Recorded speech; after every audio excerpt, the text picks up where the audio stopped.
Okay, y'all, I just did my little lunch break, and now I am back.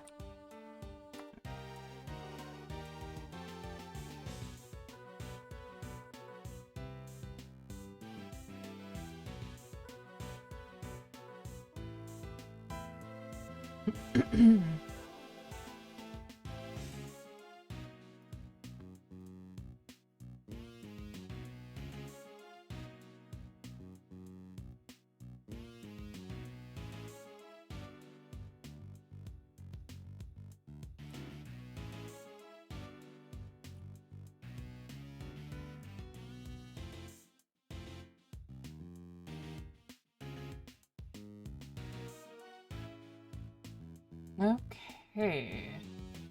I just will wait a second for some more people to come in.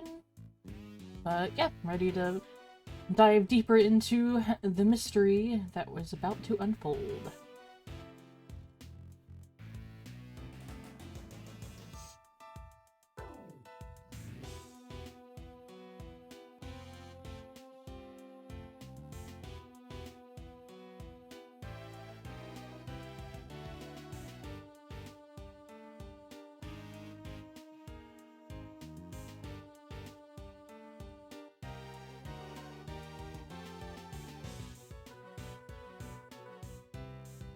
Oh yeah, I also need to change the, the stream description.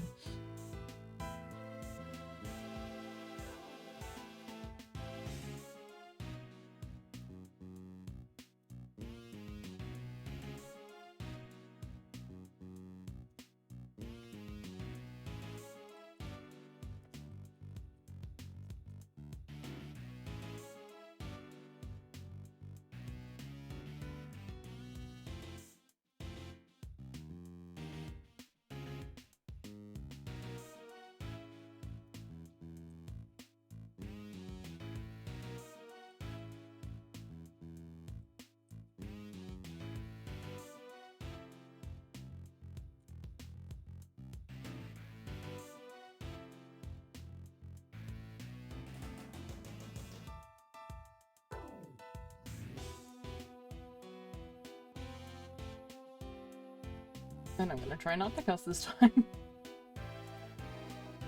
This would be, I think, part 6.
I'm just about going to go ahead and get started.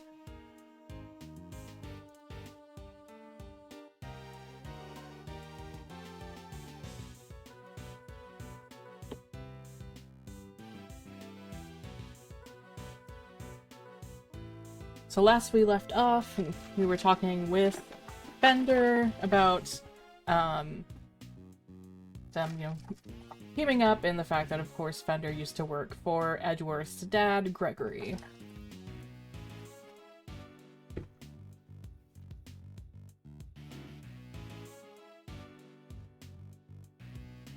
Okay. Well, I guess it's safe to say that probably wasn't the victim.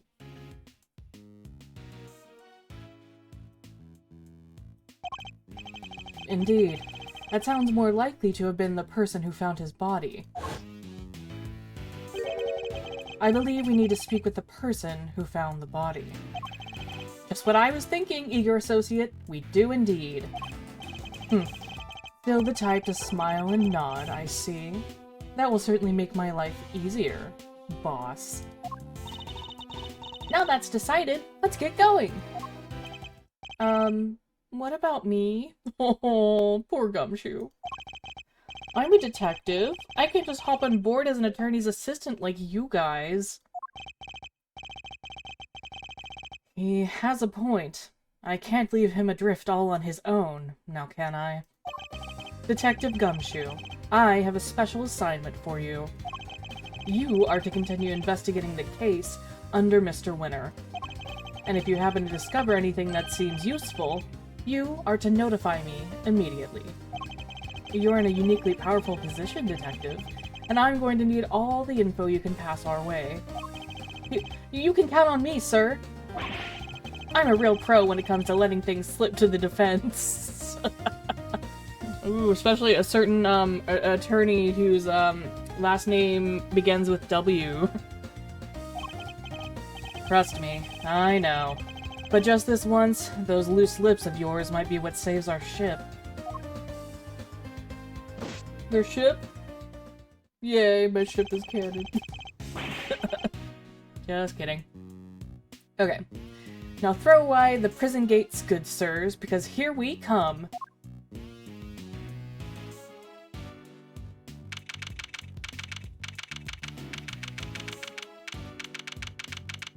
March 28th, 11:50 a.m., prison corridor. So, any idea how we track down whoever found the Bronxter's body, Miles? I think our best bet would be to simply ask around. Oh, don't you dare! Who now? Who now? A lot of characters are being introduced in this chapter. Who is this? Excuse me, but... Oh my, just look at you! Are you talking to me? Just fabulously chic, darling. Fabulously. Facial hair is so very au courant, don't you think? Enchantée, mademoiselle. And much obliged. Defense Attorney Eddie Fender, at your service. Let's get things off on the right foot, shall we? A little embrassé, perhaps? Bro, you are so creepy! Stop hitting on every woman you see. Oh ho ho ho! I like the sound of that. You know what? Y'all can have each other then.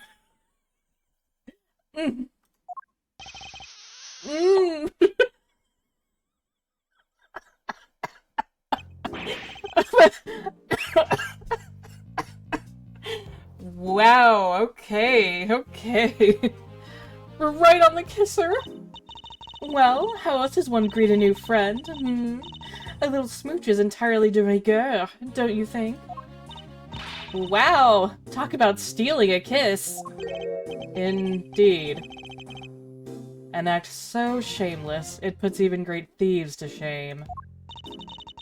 Physical contact is oh so very important as a form of expression for our little family. Everyone in this lovely home will tell you as much. Oh, hey. Hiya, Asia. Just got started. Just a funny moment just happened. Hey, if everyone else is hip to that, I can be hip to that too. Sure. Fifi Lagarde, by the way, warden of this charming abode. You may call me Fifi, of course. I love that's so cute. A little foxy. So she's the warden of the entire detention center and prison facility, is she? A pleasure to meet you, Ms. Lagarde. Miles Edgeworth. I am an associate with Mr. Fender's practice. I hope you don't mind me asking, but were you here in the prison yesterday? Oh, don't be silly, darling. Of course I was. Yesterday was a very important day, after all. Important in what way, exactly? A big meeting of some kind, perhaps? A meeting? Oh, heavens, no! I couldn't think of anything worse. Valid. Valid. No, yesterday the circus came to visit. It was a simply spectacular event featuring some terrifically talented animals. Anyone who is anyone had to be there. If you were here at home, you were watching the show with me. The performers set up a special stage in the yard just for us. We are one very lucky family, n'est-ce pas? So she was at this circus performance for the inmates yesterday morning. Mr. Carcerato mentioned a show yesterday as well. He must have been talking about the same thing. What time did this show take place? From around 8 until 10, maybe? Yes, something like that. Oh my god. That little fox is so cute! Or I think that's a fox. Meaning it finished right around when the body was discovered. And by dint of having attended the show, she has a reasonably solid alibi. Oh, would you look at the time? Sorry, darlings, but I really must dash. Feel free to explore our home. Mikasa, Sukasa, and all that. Ciao for now. How many languages are you gonna put in one text box? Well, what now, Mr. Edgeworth? The person who found the body screamed. And that scream was heard by one inmate that we know of. Therefore, our first task is to question this inmate, and see where his information will take us next. Yay, I'm free. I want to talk to animals. Oh, especially a parrot in an Ace Attorney game. There's no one in here. They took him to solitary, remember? I wonder when he'll be back. It may be a while. I got the feeling he was in pretty serious trouble. Poor guy. Did you see the tears in his eyes? He really didn't want to go. Yes, the way they had to literally drag him away was certainly unusual for a simple time out. I shudder to think what kind of punishment he's facing right now.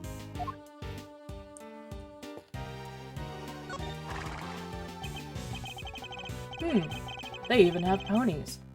This one's only big enough to carry a small child. Isn't this great, Mr. Edgeworth? It's like being at the zoo!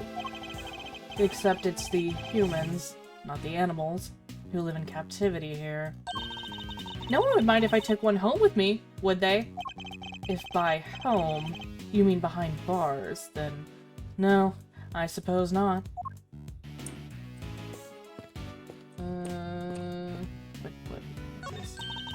There's something written here. It seems to be about the prisoner in this cell. Prisoner number D258. Classification, Captivus periculosus. He may look fearsome, but this lively fellow is actually a sweet-natured herbivore. He even has a pet penguin named Winnie. He's skilled at giving such real, gripping testimony. You'll swear you were there at the crime scene, too. Oh, oops, I just did the complete wrong voice. Let me fix that. Prisoner number D/258. Classification, Captivus periculosus. That's a word. He may look fearsome, but this lively fellow is actually a sweet-natured herbivore. He even has a pet penguin named Gwynny. He's skilled at giving such a real, gripping testimony, you'll swear you were there at the crime scene, too. The end. It's the kind of thing you might expect to read in a zoo. Not a prison. That's messed up. That's messed up. I doubt he wants to talk to us again, but... About the person who found the body. Do you happen to know where he is right now? Should be in one of the workshops, I guess. Usually is at this hour. Then it seems the workshops are our next port of call. I gotta talk to him. Right on the kisser! She seems to have given you quite a shock. Large cat is large! And why is that, I thought you were a man of the world. Yeah, well, I'm all for saying hi with a hug. You're going straight for the kiss? Cool your boots, am I right? Woo me a little before puckering up. That's all I ask. Wow, I never would have pegged you as the shy type. That's not the issue here, I think. Okay. Listen, Miles, I've been meaning to ask. Does that frown of yours turn upside down? An assistant with a permanent scowl on his face is bad for business, you know. I don't see any reason why an associate attorney needs to smile. And that's how I know you've never worked in a private practice. It's all about building trust, man. You've got to create rapport with your clients. Smile here, a wink there, a hug to break the ice, and a card to show you're legit. Otherwise, they'll never open up. Yes, well, to each of their own, Fender. I'll give it to you straight. Running the biz was tough going at first. I mean, Gregory Edgeworth, man? Those are some pretty big shoes to fill. I see. And what kind of cases does the firm take on? Might be better asking what we don't. We do murders, parking fines, the whole 9 yards. One of these is not like the other. Our basic principle is this: everyone deserves a defense. So you've never refused a request? Well, let's just say I have certain preferences in the clients I work with. But didn't you just say that everyone deserves a defense? I'm just messing with you, little sis. Of course we treat all our clients the same. I mean, Gregory's name is still above the door. I've got to live up to his ideals, you know? And that means always doing my best for everyone. Edgeworth & Co. The firm my father built. Huh. Bite. Well, maybe not that bite. Okay, now we gotta see the big cat. Oh, okay, first the pig. It's a mini pig, I believe. Though not for eating, I hope. No! Isn't this great, Mr. Edgeworth? It's like being at the zoo! Oh, okay. Already said that.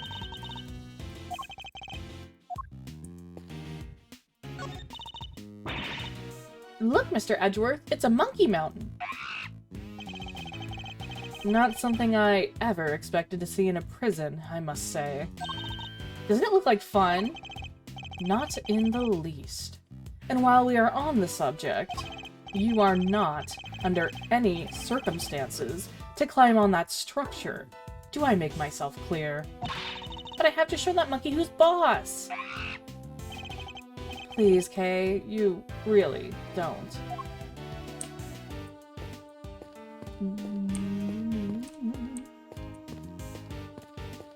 Hey, Bun. Bun time.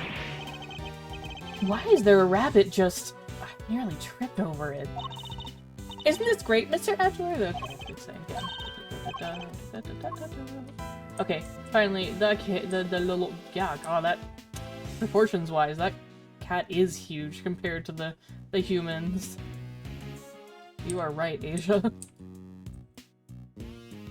Okay, back now. Big kitty. Do you have a moment? We have a few questions for you. Oh, who's a good girl? You are. You're just perfect. She really is. She's beautiful. Mm-hmm. Meow.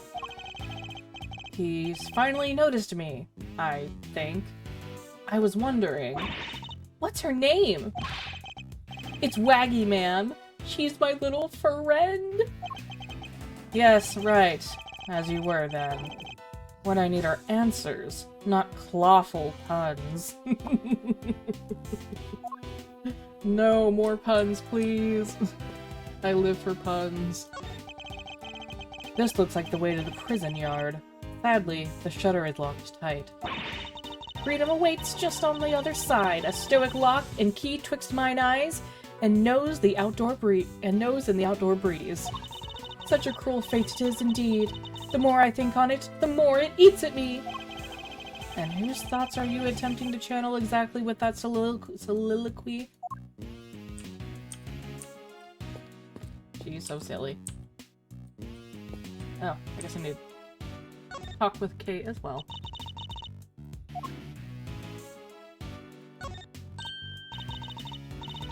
Alright, Her Holy Hammerness isn't here today, so now's our chance to make some real progress. Her Holy Hammerness? Now, there's a novel way to refer to Judge Gavel. I'd like to think we're above name-calling, Kay, but yes, you're right. Well, what are we waiting for? There's investigating to be done. Why do I keep on doing that? Okay. What's this door go to? Hello? Anybody in there? Nice try, kiddo. But this isn't a bathroom stall. Yo, you there. Could you help us out there, my good man? Yes, sir. What can I do for you? Is somebody using this workshop right now? Yes, sir. One of the prisoners is in there. Just confirmed it myself during the noontime roll call. We'd like to speak to this prisoner, if that's all right. Sure, I'll go fetch him right now. Won't take a sec.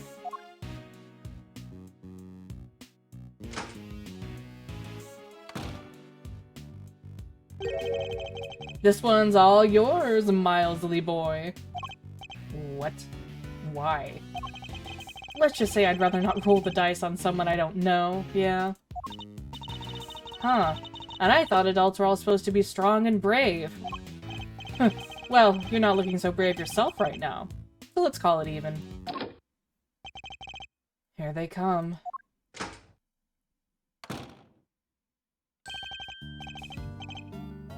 Hello, hello! Yes, hello. I hear you wish to speak with me? Not exactly the hardened criminal we were expecting, is he? My name is Miles Edgeworth. I'm a public prosecutor. A prosecutor, you say? Eddie Fender, attorney at law. What happened to being too scared to handle this?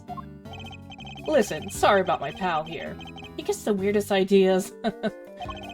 Prosecutor? Indeed. That'll be the day. He's actually just an associate. Jeez, Miles. Get a grip, will ya? He's right. I mustn't forget that I'm a defense attorney's assistant for the time being. Ah, that explains it. I did think he looked a little different from the prosecutor I spoke with yesterday. Though he's already spoken to Winner. Would you mind answering a few questions? No, of course not. I'd be delighted. The name's Sawit. Frank Sawit. The witness is all yours, my young associate. Sure, have the intern do everything. Why not? Mr. Sawit, you are no doubt aware that a murder took place yesterday. Would you mind telling us where you were at the time the body was found? Yes, I was in that workshop there. Working, as one might expect. What kind of work were you doing? Well, I'm actually retraining at the moment. I'm hoping to become a stylist, you see. A pet stylist, that is. Yes, so I've been studying hard and practicing every moment I can. An unusual field of study, befitting an unusual prison, I suppose. And that's it. I certainly didn't see anything. Interesting. I've barely asked him anything at all, and he's already sweating bullets. So, yes, I'm afraid I won't be able to help you. Sorry. Hold it! No, I'm the one who's sorry, Mr. Sawit. For this interview has only just begun.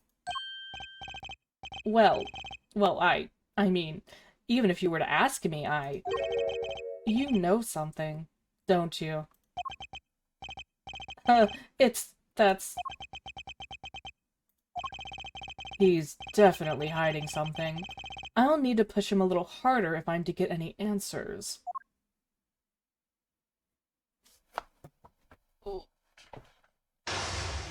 Mind chess, yay!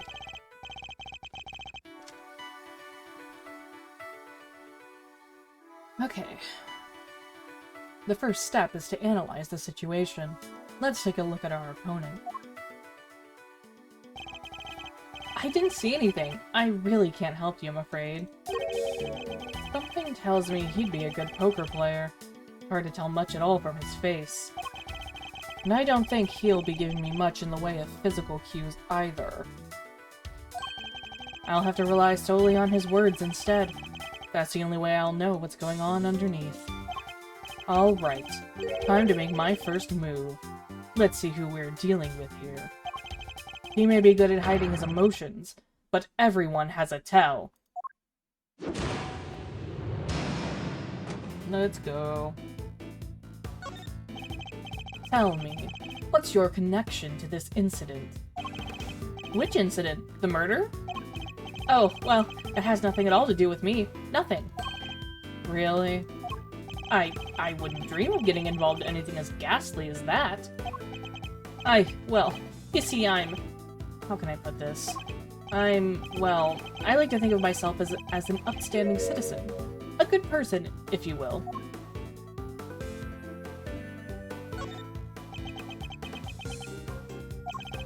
If you don't have anything to ask me, I do need to be going.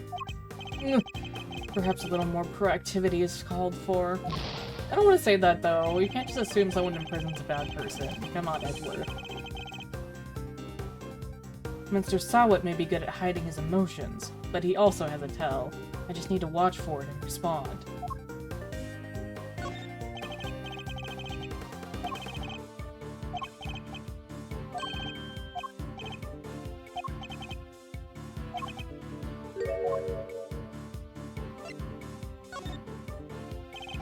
Forgive me, Mr. Sawat, but under normal circumstances, good people do not tend to end up in prison.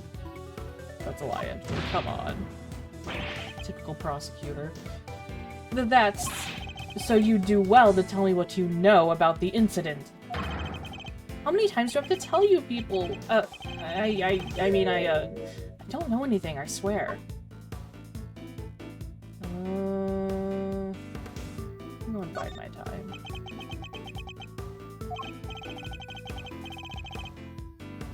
I think I screwed that one up.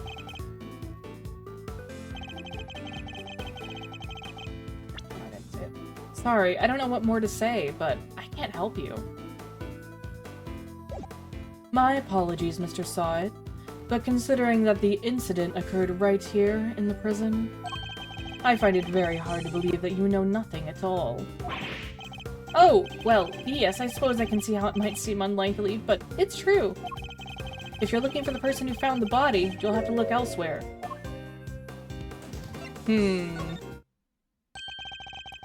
Why do you think I'm looking for the person who found the body? I certainly never mentioned any such thing to you. Is it because you do know something you're not telling me after all? No, I just sense that's who you might be looking for, that's all. I'm simply a pet stylist in training. I don't know anything, truly. There's no doubt about it now. This man is hiding something big. In which case, let's find out what he did yesterday, the day of the incident. My opponent is very good at hiding his true feelings, but not for long. It's time to smash that mask of his and see what lurks behind that phony smile. Tell me about the day of the incident. If you really don't have anything to do with the murder, then you'll have nothing to hide, right? Well, the day of the incident? Oh gosh, I mean, so much happened.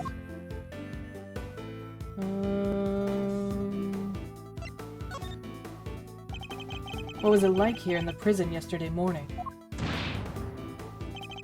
I really don't remember. I don't have the best memory, I'm afraid. I don't have a clue as how to push the conversation forward. Oh, hi, Skeller M. No probs. Welcome back to the stream, y'all. Everybody, I know some more people popped in. Welcome on into the stream. Just trying to do this game of mind chess. I'll have to try another tack.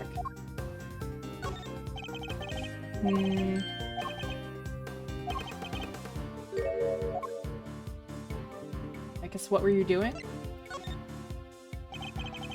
I want to know what you were doing, Mr. Sawit. And also, love the puns in this. Depends on the names in this game. In detail. I told you, I'm a pet stylist in training. And that's what I was doing yesterday. Training. Specifically, I was giving the animals a trim. You didn't notice any commotion at the time of the incident? I would imagine things were suddenly quite tumultuous around here. Well, commotion, you say? No, not really. Maybe I heard someone, but...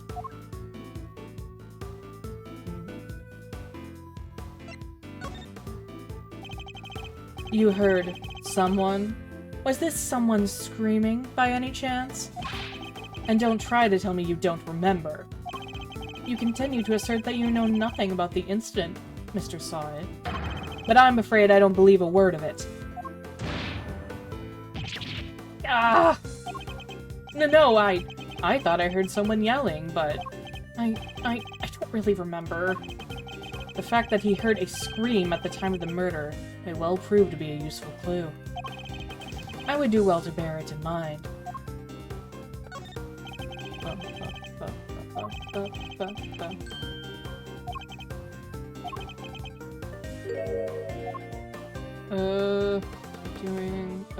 Crap.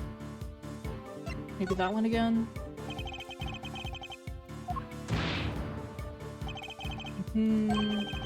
There we go. Time to deploy my clue. You don't remember? Please. You literally just confirmed that you heard a scream. Oh, but I might have been mistaken. The truth is, I really don't remember. Your memory fails you yet again? How convenient. But I know you're lying, Mr. Sawit. How dare you talk to me like... I mean, I'm not lying.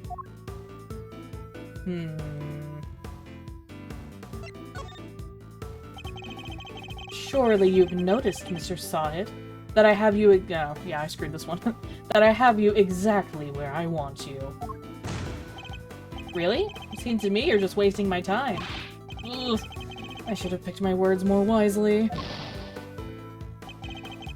Mr. Sawit may be good at hiding his emotions, but he also has a tell. I just need to watch for it and respond. Oops. Oops, oops.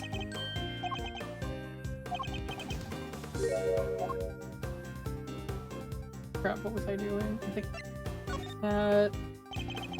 And then... Clue...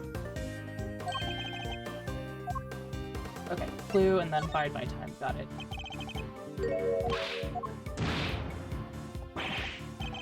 Also, yum, baked potatoes. We were inspired by, Daddy of Potatoes, I think was the username of the DVD player we did a match against. Okay, bide my time. Look, if you must know, when I'm working with the animals and I get into the zone, they're all I see. Am I to understand you have something of a talent for animal grooming, then? Well, my scissor technique could use a little work, but I'd say I'm quite good with the animals. They seem to like me. I'm especially good at calming them down when they get scared. Scared? And when exactly do they get scared? Surely it doesn't happen very often. Well, that's... No, thankfully, it doesn't. Ha ha ha. A loud scream would certainly frighten the animals, wouldn't it? Why are you going to such lengths to deny having heard the scream? What is it you're hiding, Mr. Sawit? Tell me! Gah! I can assure you, I'm not hiding anything. I'll admit I really did hear somebody scream. But I'm not hiding anything, I promise. The mask is finally beginning to crack. Now to shatter it completely by asking about the scream itself in more detail. Ooh, this is a lengthy mind chest. I like it.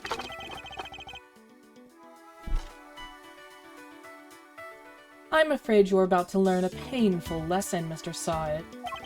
That hiding things from me never ends well for my opponent. When did you hear this scream? Oh, wait! Now I remember! I forgot about the show. They put on a show for us prisoners around the time of the incident, you see. Yes, performing animals, if I remember rightly. That's where I was in the morning. Excuse me. So, now you wish to claim that you didn't hear a scream because you were at the show? You two realize that goes completely against everything you've told me so far? And what are you gonna do about it, huh? That is, my memory is patchy, as they say. Oof. Oh, I want to say that one, that's funny. Oh, nope, nope, nope. Okay, shouldn't have said that. Nope, nope. Whoa. What did my game just do?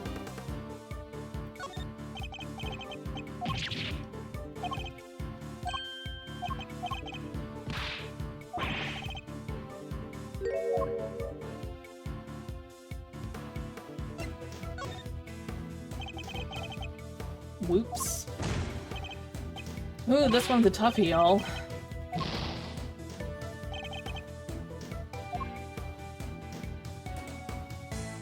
Guess I'm gonna try Bide, because that's my last option here.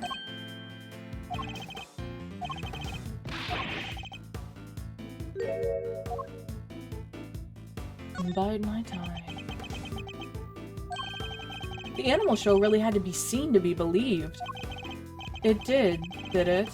Tell me, what kind of animals did you see? Let me think. A whale? Bro.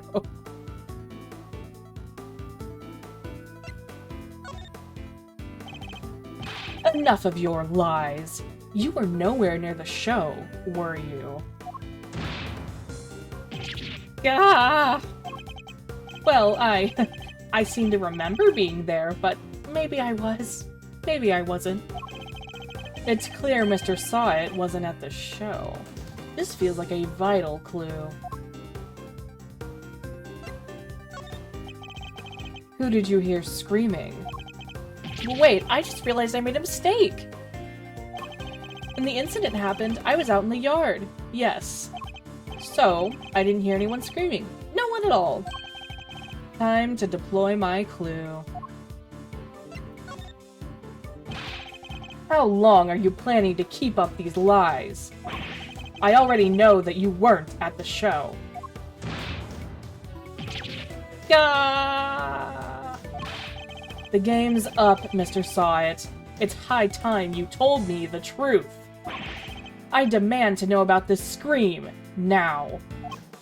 I can't tell you what I don't know. I didn't hear any scream. Not from the person who found the body.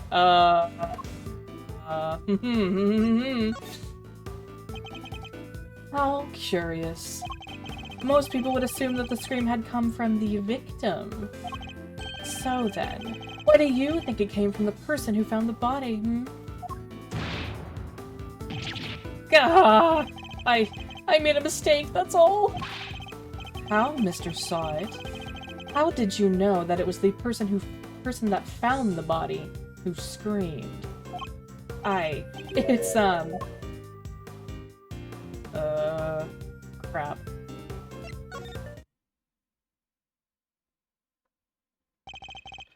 Shall I tell you? You knew because it was you who found the body. And the scream that was heard when the incident occurred didn't come from the victim. It came from you. Yeah! How did you... Ugh. It's true, I admit it, but what gives you the right to treat people like this? Checkmate. Woo, we did it! We did it! Now that we've established that you were the one who found the body, Mr. Sawit, I believe you have lost any standing. You might have had to withhold your cooperation. Alright. You win. But I'm sure I won't have anything useful to tell you. It probably isn't even worth your time. That's not for you to decide. By my hand, the truth will be revealed. Every decision I make is to ensure that end. Except, that's not exactly what we are here to do, is it? What do you mean? We're not trying to expose the truth, we're trying to save Simeon. That's what we do now, remember? We work to get our client out of trouble. Not as a prosecutor, but as a defense attorney's assistant. What the K-Meister said. You need to listen to the kid more, you know? A client has requested the services of Edgeworth & Co. And as your old man always said, your relationship with your client comes before everything else. So if you think Mr. Saint's well-being is taking a backseat to some quest for the truth, well, let's just say I don't like to fire people, so I need you to fight against your instincts a little harder, yeah? Yeah, Edgeworth, take a chill pill. This will take some getting used to. In any case, the importance of this man's testimony remains unchanged. Therefore, Mr. Syed, I am asking once more, what happened when you found the body? Finding the corpse. I was in that workshop there by myself, practicing what I'd learned. I don't remember how, but I found myself in front of the door to the other workshop. I happened to peek in through the little window, and then I saw him lying there. Man, not moving, dead. I quailed in fright and found myself screaming in sheer terror.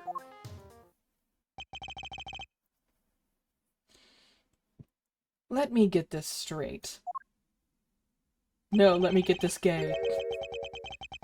The room you were in is next to the one where the corpse was found? Yes, that's right. I was in Workshop B. And you were there the whole day? Yes, from the 7 a.m. roll call onwards. There are 3 roll calls a day, you see. 7 a.m., noon, and 9 p.m. And they check who's in the workshops during roll call, correct? That's right. Nothing was reported to be amiss at 7 a.m. Which means that Knight's body wasn't in the workshop yet at that point in time.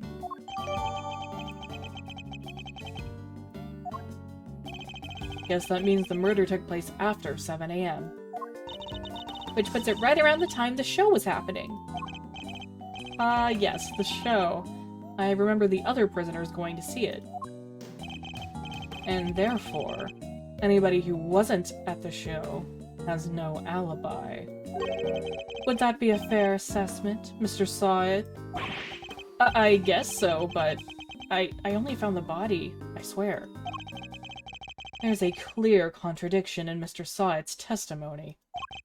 Rooting it out should be my first priority.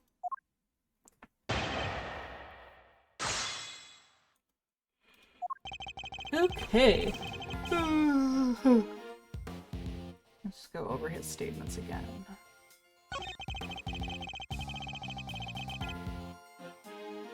What do you mean you don't remember how? Hold it! You found yourself there? Really?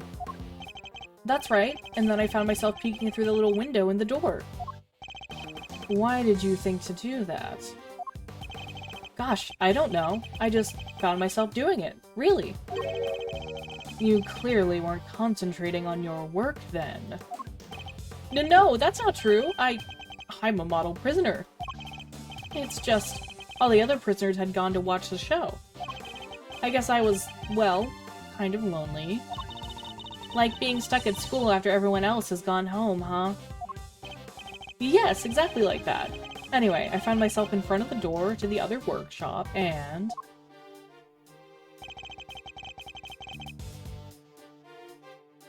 Why'd you peek in?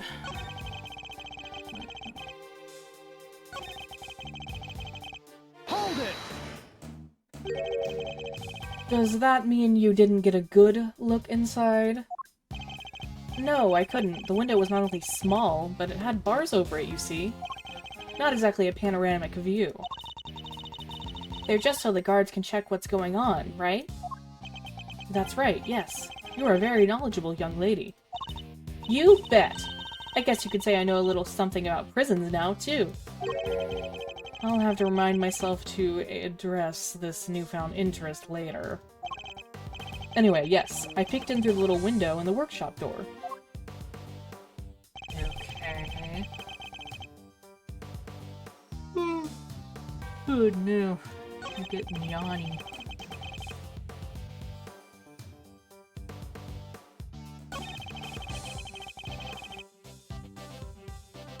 Hold it! Could you tell right away if it was a man or a woman? What? No, Edward, don't be assuming people's gender. Yeah, I know this game is older. It was clearly a man. His physique, his clothes. It was also very clear that he was dead. Just a matter-of-fact way of saying that. You could tell just by peeking through the little window. Look, let's just say this wasn't my first dead body, What? What? You mean... You're in prison for... To my eternal shame, yes. Murder. This was, however, the first time I had seen another person's handiwork up close, so... Interesting. Hold it! Do you recall exactly how... Or, do you recall exactly... Sorry. Do you recall how exactly you screamed? Any words you might have used? No. I only remember that I screamed. Folks don't tend to remember much when they're busy crying out in terror, Miles. Exactly. So yes, I screamed. That's all I remember. He presents himself as an innocent bystander, but nothing could be further from the truth. Given what he is, things couldn't have happened as he claims. The contradiction in his testimony is clear as day. I just need to present the evidence that proves it. Oh, Grizz said, yeah, Daddy Potato made me want some. Okay. I need to look at my evidence again now. Says in the workshop there myself, practicing what I learn. How about I don't know how. Sure, dude.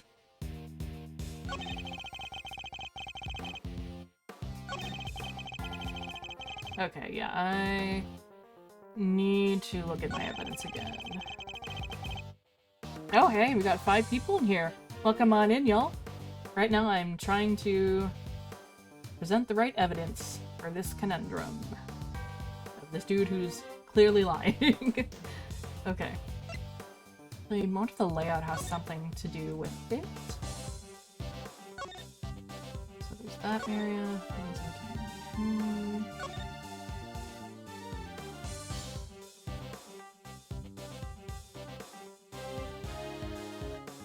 Which workshop did he say he was in, though?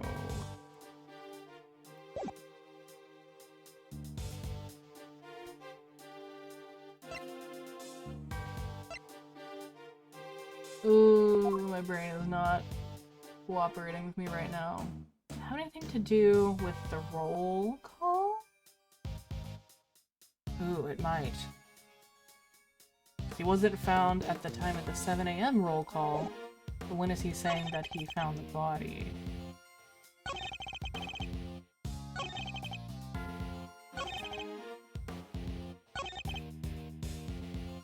Because he said he was in the workshop practicing while the show was going on. And that took place, I think, from 7 to 10? So I don't know. I need some extra brain cells, apparently.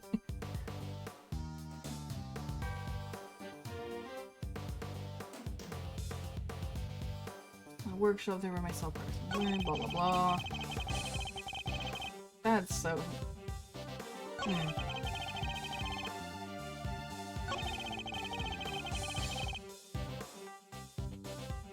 This is probably going to be a long shot, but...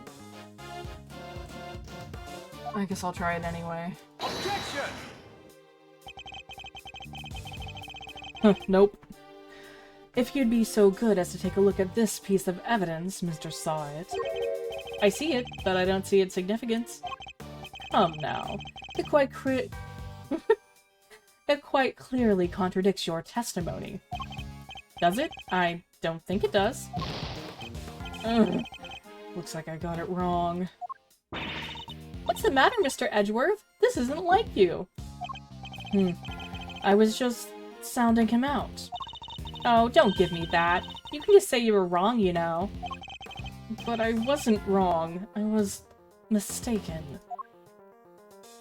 Nah, we were wrong. We were wrong. Okay.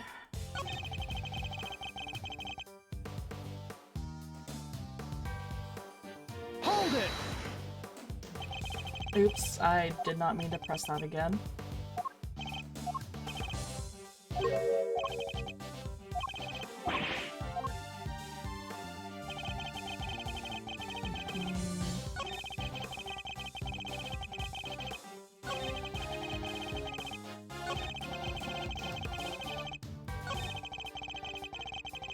Okay, I think...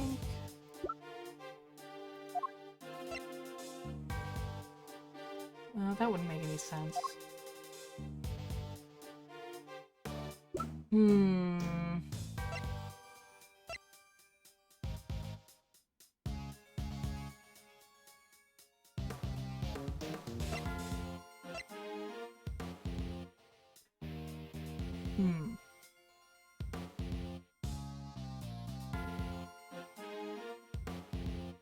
Well, I still look through the window. So...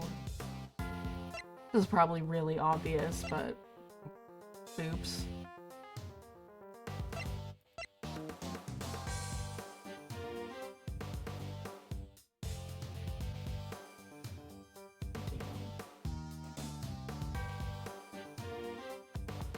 I might have to call for help on this one. Brain does not want to work right now.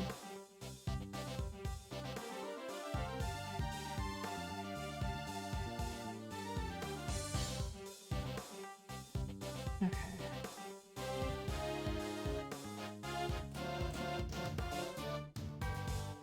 Dun, dun.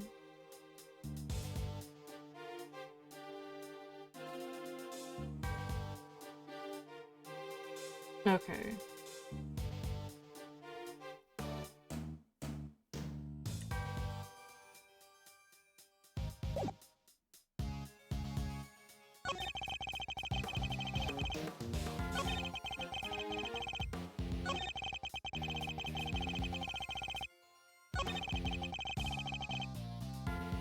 Oh, I'm stupid. How could he see in through the window? Because his body was to the left of the room. How could he be? It wouldn't be in the view of the, window. Yeah, okay. Hold it! Dang it. Why'd I press again?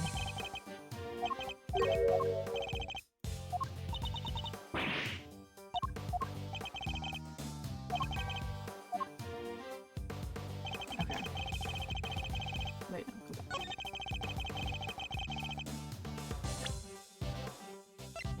Objection! Oh, did I present that to the wrong... thing?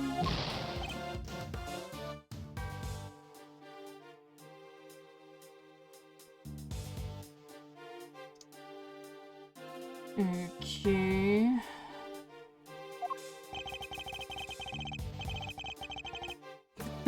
Was that an attempt at a bluff, Miles Zarino? Because he called it pretty good.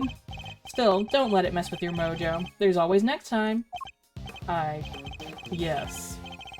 Comforted like a child by thunder. How mortifying.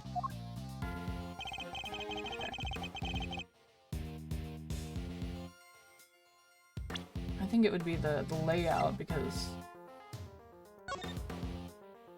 Say he was...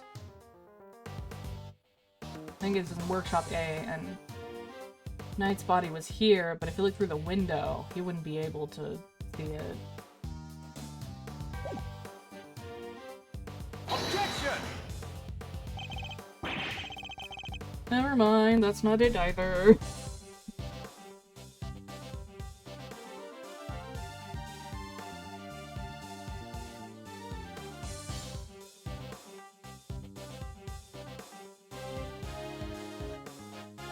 Oh, okay, it has to do something with the door sensors. Yeah, that makes sense. So...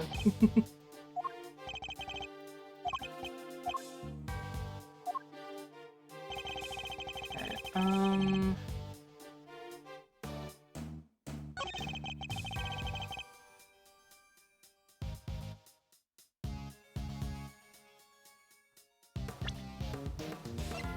Objection!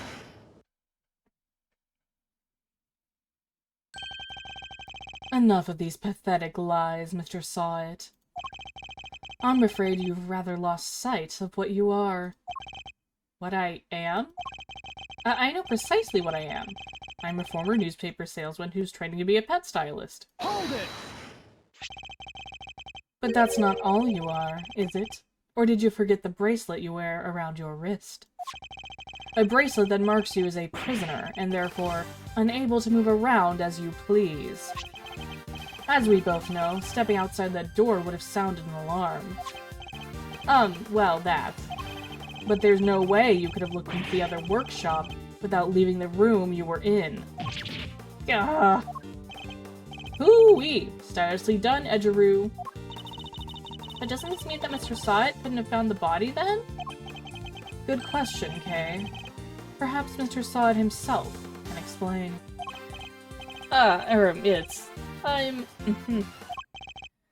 So, actually, I may have forgotten to mention one very important detail. Sorry about that. I can explain exactly how I was able to see the body if you like. By all means, go ahead.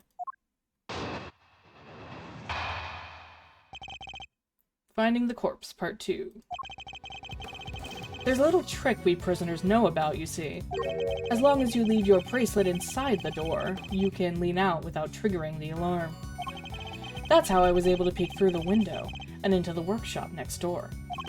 Inside, I spotted the victim's dead body, which made me scream in fright. So he's saying... he was able to take a look next door because he had his arm inside Workshop B as he leaned out. Please don't tell anyone about our little trick, especially not the guards. Please? Is this it? Is this all he was hiding? I'd better dig a little deeper into his testimony, just in case. Oh, Asia said no. He would not like to explain anything ever, lol. Yeah, pretty much.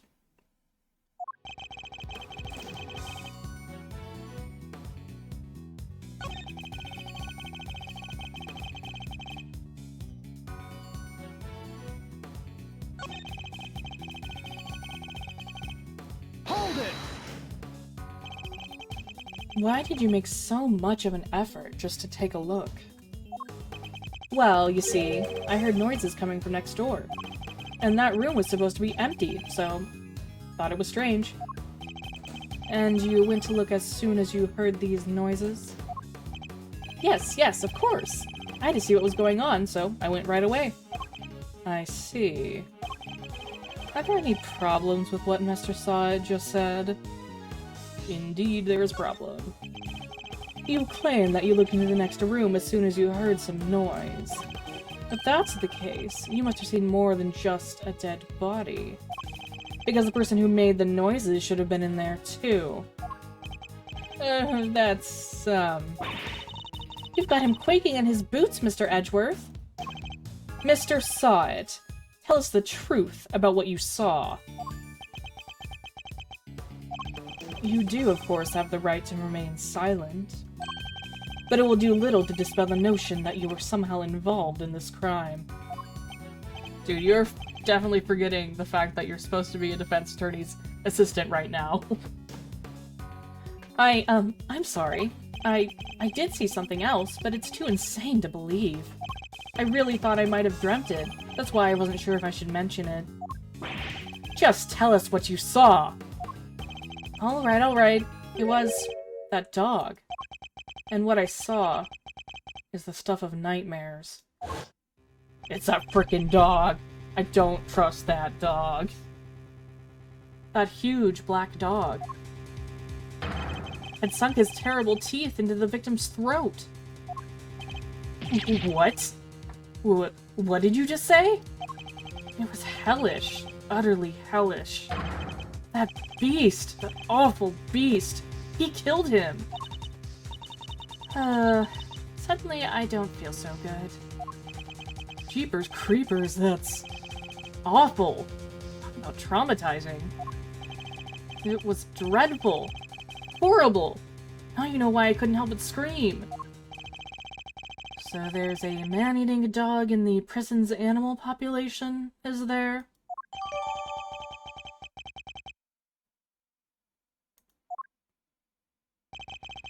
And that really is everything, I promise.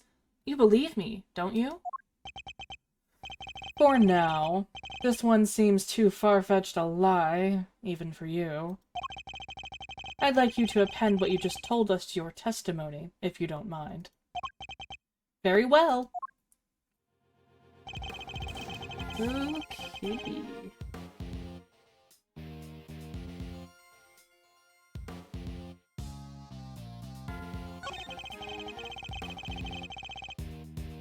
Let's get some more details. Hold it!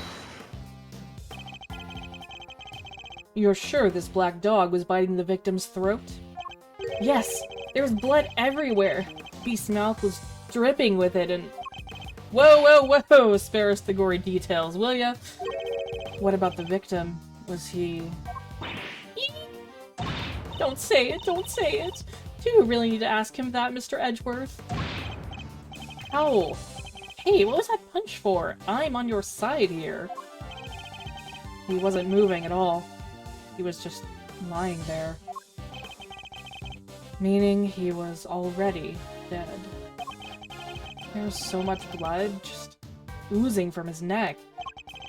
Oh, he was dead as a doornail, I'm sure of that. Not even the twitch of a finger. Just lifeless. Eek! Enough already! Why do you have to go into every little detail like that? Give you a nice and accurate testimony. That is what you want, isn't it? Shall I add what I've said to my testimony, Mr. Edgeworth? Please do. It was awful, I tell you. Terrible.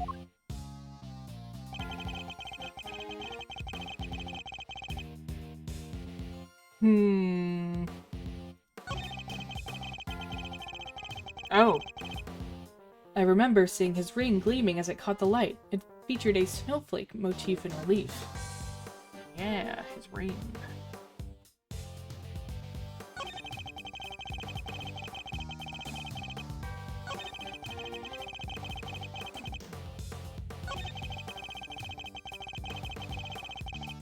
Hold it! You paint a very vivid picture. Well, I had a front row seat, I suppose. I could almost feel the agony of the poor man's final moments. I don't think I'll be getting any sleep tonight, Mr. Edgeworth. You won't? Well, that's unfortunate. Yeah, and it's all your fault for pressing him for more gory details. I'll be having nightmares tonight myself. It's all still so fresh in my memory.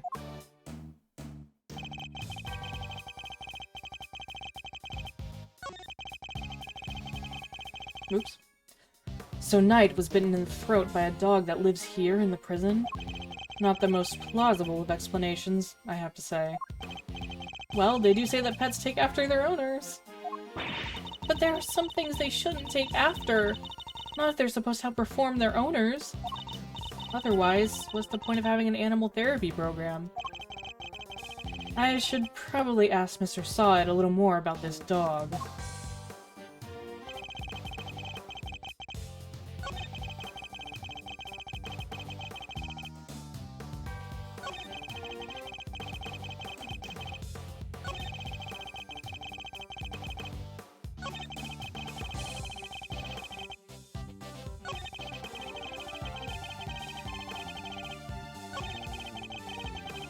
What about the ring?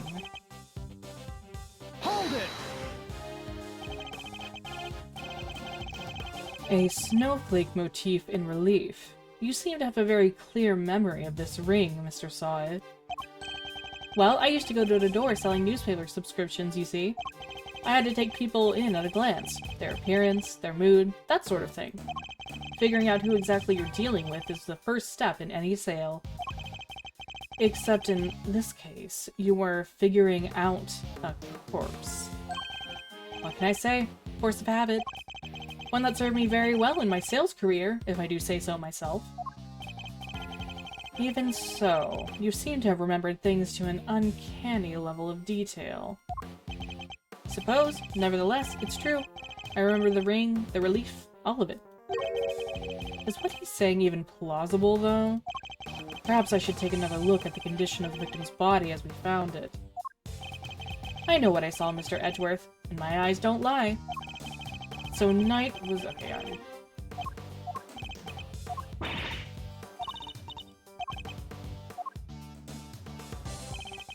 still don't get how he could see all that.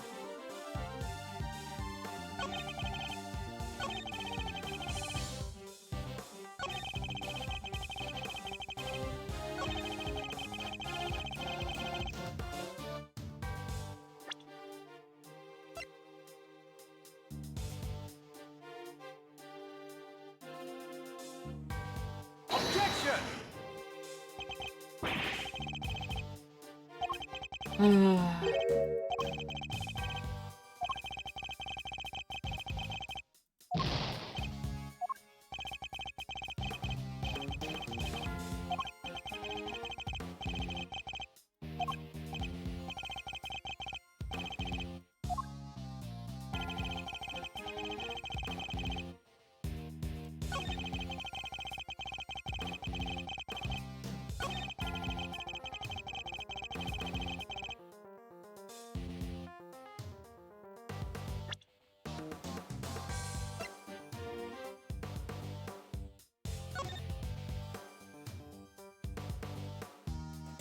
Okay, yeah, he couldn't have seen the ring, that's right.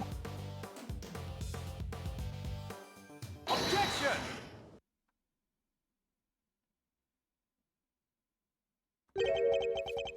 A ring with a snowflake relief?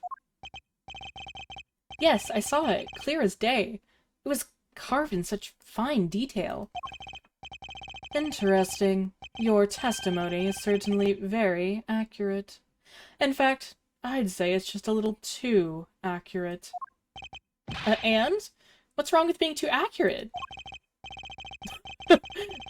Grizz says this guy is pissing me off. That's how the game goes.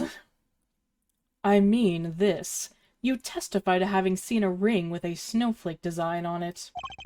And while the victim did indeed have a ring on his finger... See? Exactly as I said. There is no way you could have seen it. Take a look at this photograph. Look at this photograph.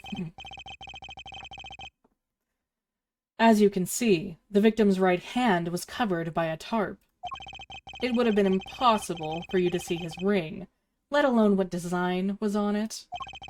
Unless, that is, you approach the body and remove the sheet. You told us earlier you only took a look through the window and the door. Yet you seem to have seen quite a lot from such a disadvantaged location, Mr. Sawit. That's what I was saying. Who the heck do you think you are, huh? Mr. Big Shot, acting like you know it all. I mean, I saw what I saw, I swear. Oh, I know, the man's arm. It must have moved onto that tarp after I peeked in. Objection! Nonsense. You already told us that can't have been the case. He wasn't moving at all. He was just lying there. Meaning he was already dead. You said it yourself that the victim was already dead. And dead men don't move, do they? Hoo-wee! Is that the stench of ode to desperation I smell? What are you hiding, Mr. Sawit? Tell us. No, You're wrong. I know what I saw. Ugh. Wah!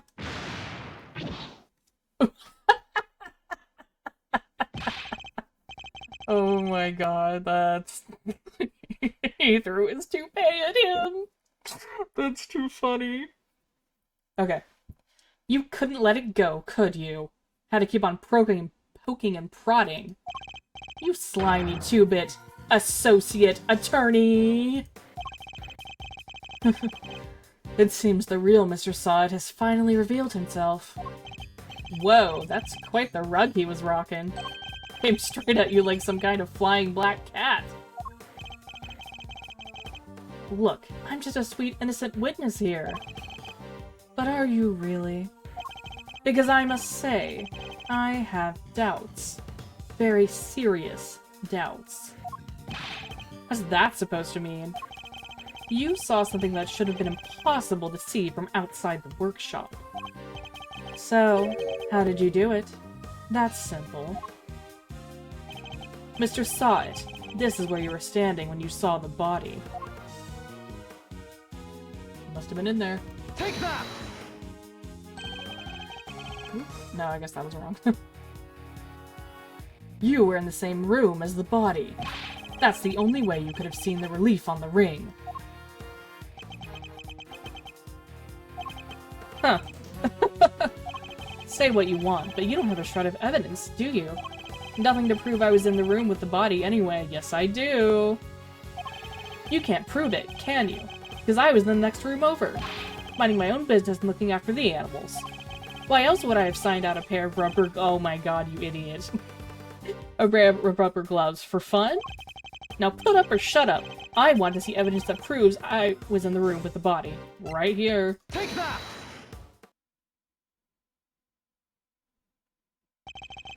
Remind me, Mr. Saw It, what were you doing when you discovered the body? How many times do I was practicing my pet styling techniques. Of course. Then perhaps this rubber glove might mean something to you? This glove was found by the victim's body. I believe it was dropped by the killer. And I can't help but notice that you have a similar glove tucked into your apron. No, this one's different. Hold it! Either he did it or he somehow moved the body. Yes, that one does seem awfully lonely, doesn't it? It's just a rubber glove. There are hundreds of them all over the prison. This doesn't prove anything. Objection! Not yet, perhaps. But if I were to ask the police to check this glove for prints, I have a feeling the results would be rather fascinating. Wah!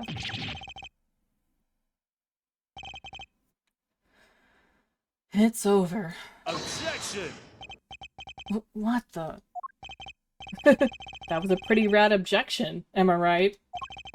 Please, Fender. Now is not the time for tomfoolery. But I have a legit objection, because this isn't over. There's something that still doesn't make sense. Our man here's a prisoner, right? And he's got one of those bracelet doohickeys on. That's true. So how could he have left his workshop in the first place? His bracelet would have triggered the alarm if he tried. Right. We don't have a good explanation for that yet. Well, anything you'd like to share, good buddy? We're all friends here. That's weird. You should be clinging onto that bracelet like the big round lifesaver it is. In what way? As in, it's the best hope our wig-flinging friend here has for getting off the hook from murder. Sorry, can't get into the crime scene with the bracelet on. If it was me, I'd be arguing that for my life. And yet, he hasn't said a peep about it. I wonder why that might be,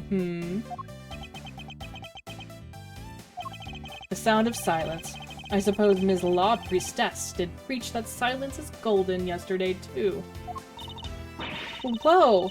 You sounded like an actual attorney for a second there, Mr. Fender.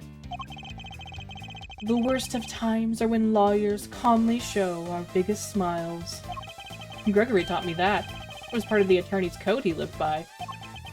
so, friend? What's the dealio? Why so coy about your bracelet? Well, to tell you the truth, it's broken. Broken? I fell over a little while back, you see, and it hit it on the floor. After that, it didn't seem to set the sensors off anymore. I should have told the guards about it, I know, but, well, it was awfully convenient. I see. So your bracelet is broken. But do they really break that easily? If so, then this prison has a serious security problem. You there, could we have a moment? Aw, aren't you just the cutest? Meow! How can I help you, sir? This prisoner's bracelet appears to be broken. What? Really? That's not good. I'll get someone to find a replacement right away. Thank you. We'll keep hold of the broken one for the time being.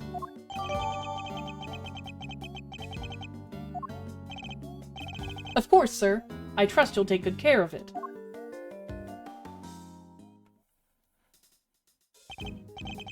I am gonna take a little voice water break, but we'll dive back right in once we're done with that. But I appreciate y'all's patience. I will BRB.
So, Grizz, you'd mentioned you haven't played any of the Ace Attorney games before, or have you played one of them? I can't remember.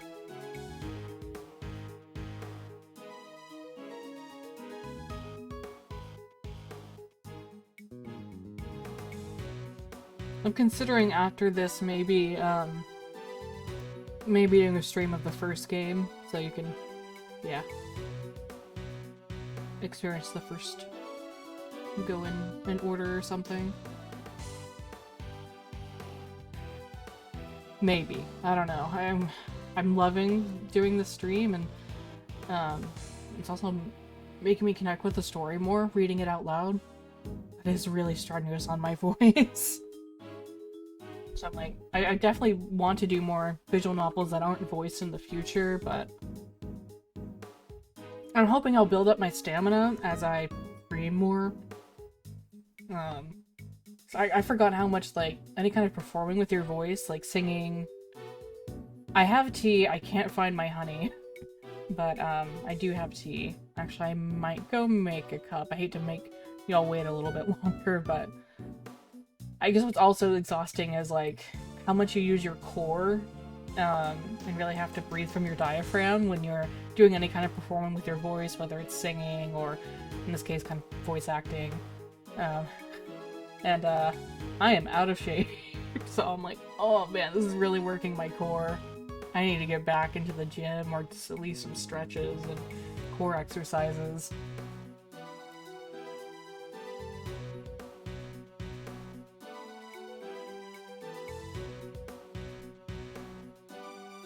Okay, yeah. I'm gonna grab some tea, and then I'll be right back after my tea's done brewing. Yeah, I was hoping to do more workouts from home, because gym's expensive, and even though it was close, I stopped going, so... Yeah, I guess I feel more comfortable doing it within the privacy of my own home. So, anyway, BRB for some tea. Feel free to talk amongst yourselves as I am gone.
Okay, back with some tea.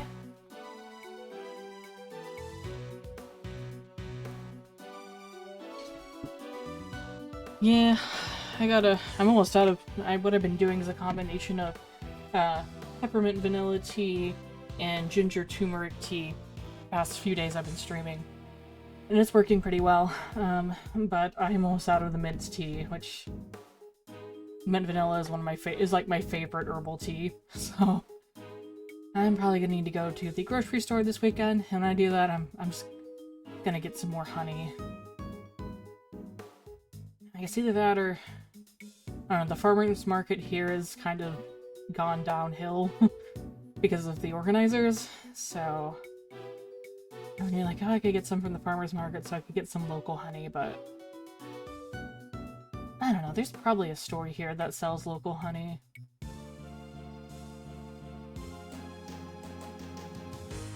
But I just totally lost the bottle I had.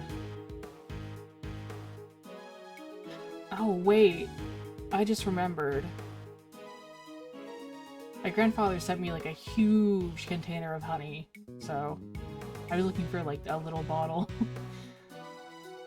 That I might know where that is now, but I'm not gonna go get it right now.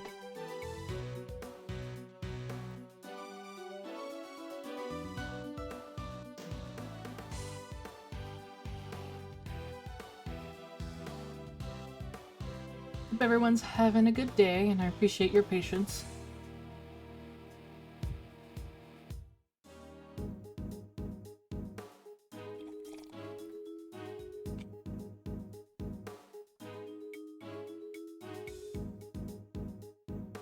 There are writer retreats. That is indeed a thing. I want, yeah, like a in-residence kind of thing. I want to do that at some point. But I know they can be expensive, even if you do get a scholarship. They might have some virtual ones, though. But dude, I'd be so down for that. Want to do writing and art and get away for a while. Sounds like a really good time.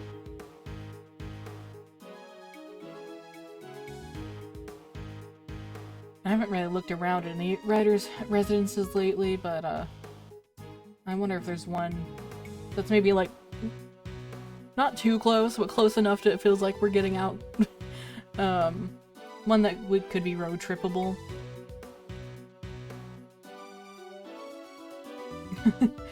I mean, we can do one at my house, bring watercolors and stuff. Yeah, I know.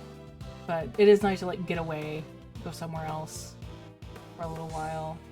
But considering how messy my house is, which is, you know, very much my fault. It's both Sarah and I's fault because we're both really messy, but like it's like extra my fault. So I need to get some of this clutter out here. For realsies. Okay, well I think I'm about ready to start playing the game again. But yeah, I might look well, we could all go to a cafe together or something. Sarah's been wanting to do that. Just go to a cafe and write.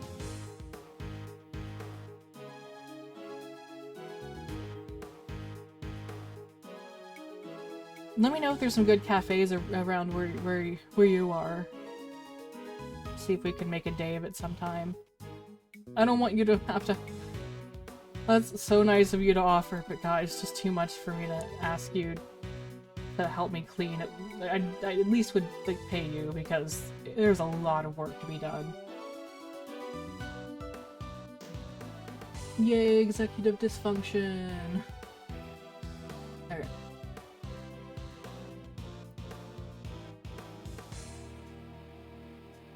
Nope, I just realized I moved my VTuber a little bit. It's kind of hard for me to not be blocking part of the stuff.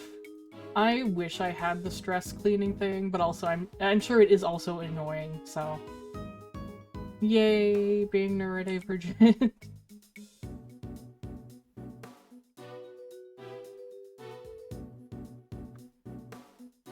No, when I get stressed, I just kind of, shut down.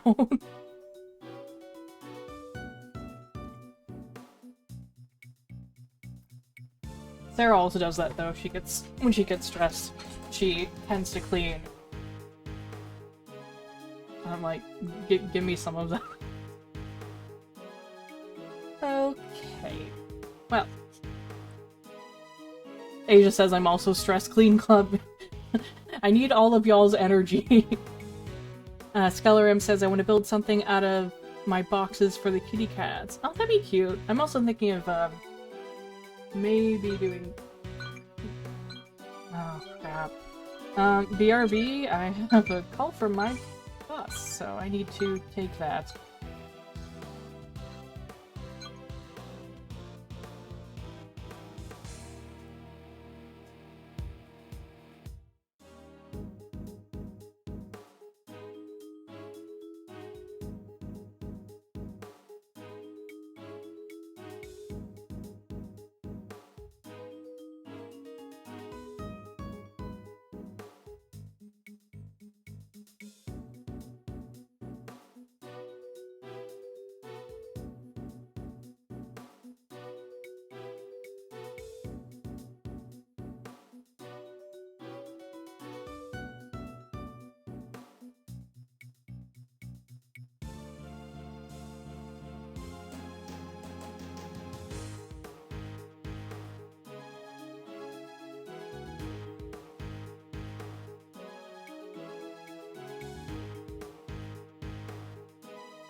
Okay, sorry about that, I'm back.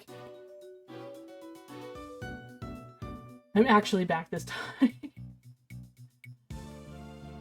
He's like, no, I have my phone on silent. But no, I'm actually glad I didn't put my phone on silent. That was important. Anyway, let's get back to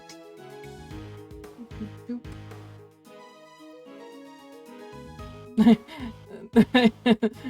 Skellarim says, Asia, you get the mop and I'll get the trash bags and we help Jay. No. No. Also, Sarah's very picky about how things are cleaned, which valid.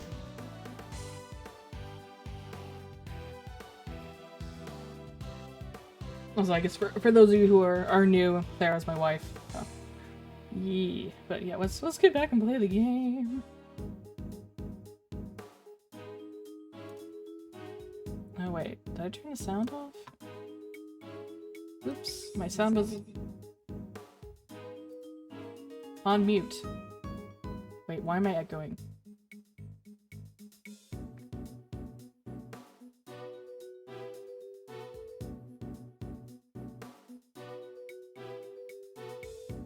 Okay. Whoa. Why am I hearing myself?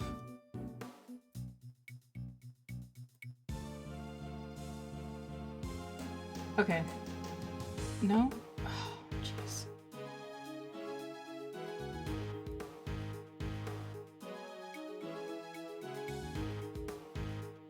Okay, that should have fixed it. Sorry. Sorry about sudden echo. Okay, yeah, I get so distracted.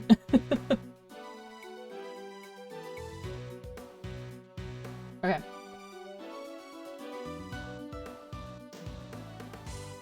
Sweet, bracelet sorted. Now, to turn our murderer in, yeah.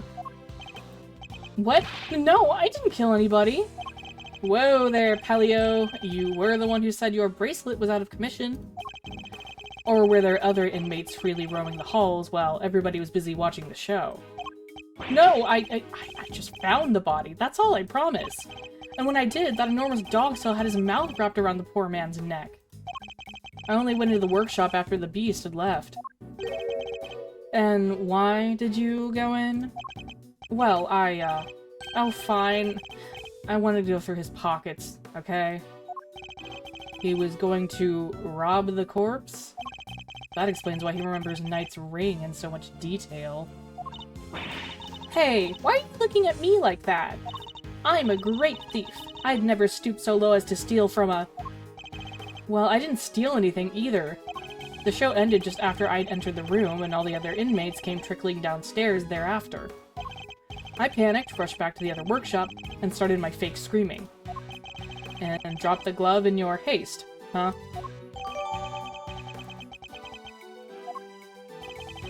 I guess this all just hangs about together. Anything smell funky to you, Miles?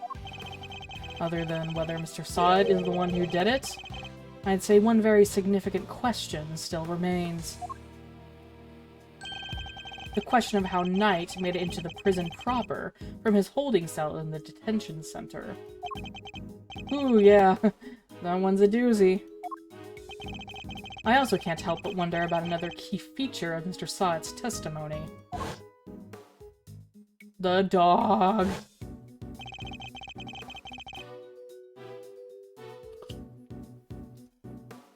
That dog's involvement can only mean one thing. Mr. Sawit. Yes? What is it? Were you the only prisoner who didn't go to watch the show? Well, no. There was one other who didn't. Am I right in thinking that this person couldn't have watched the show? Even if he'd wanted to? Yes, how did you... I knew it. I had my suspicions when you first ran into that black dog yesterday, but this confirms it. For a criminal that dangerous to end up in a place like this is unbelievable, folks. Where is this person's prison cell? You're going to see him? Who are we talking about here? Him! He's not like the other prisoners, you know. He's special. Gets treated like royalty. But you didn't hear that from me. All I'll say is, if you value your life, you'll stay well away from him. What? Will you please stop trying to scare us all the time? The big cheese, huh? Well, I, for one, definitely value my life, so that sucks. They keep him in maximum security. Which is over there.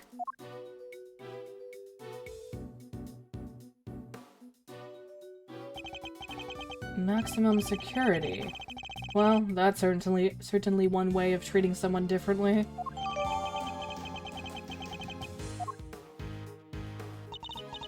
All right, quit being so mysterious and tell us who he is already.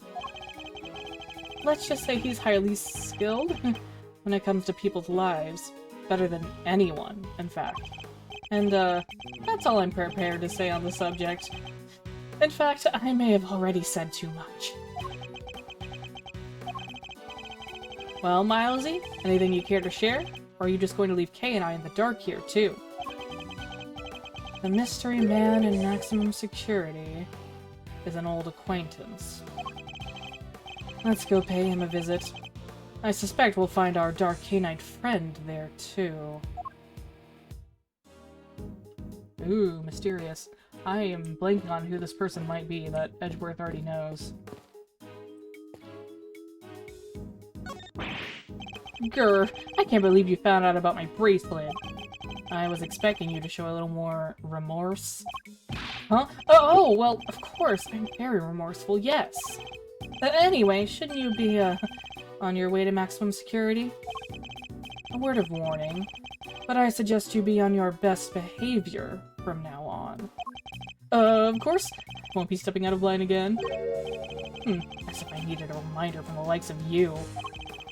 You might also consider using your best words, too, Mr. Syatt. Okay. Okay. I can see the crime scene through the window in this door. Mr. Edgeworth, you can't just shove your whole face in front of a window like that. You have to do it more sneaky-like. Steal a few good looks while keeping a lookout for your enemies. I am not a criminal, Kay. So why should I have to behave like one? Yeesh, I was just trying to teach you my special sneak peek technique. Well, I have no need for any such technique. Thank you very much. Oh,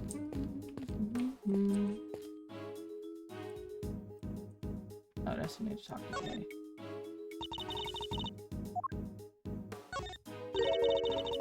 I wonder how extra the maximum security cells are. I'm sure it's extra secure and all, but maybe it has things like a red carpet, and a super-duper sofa, and a fancy bed. The works!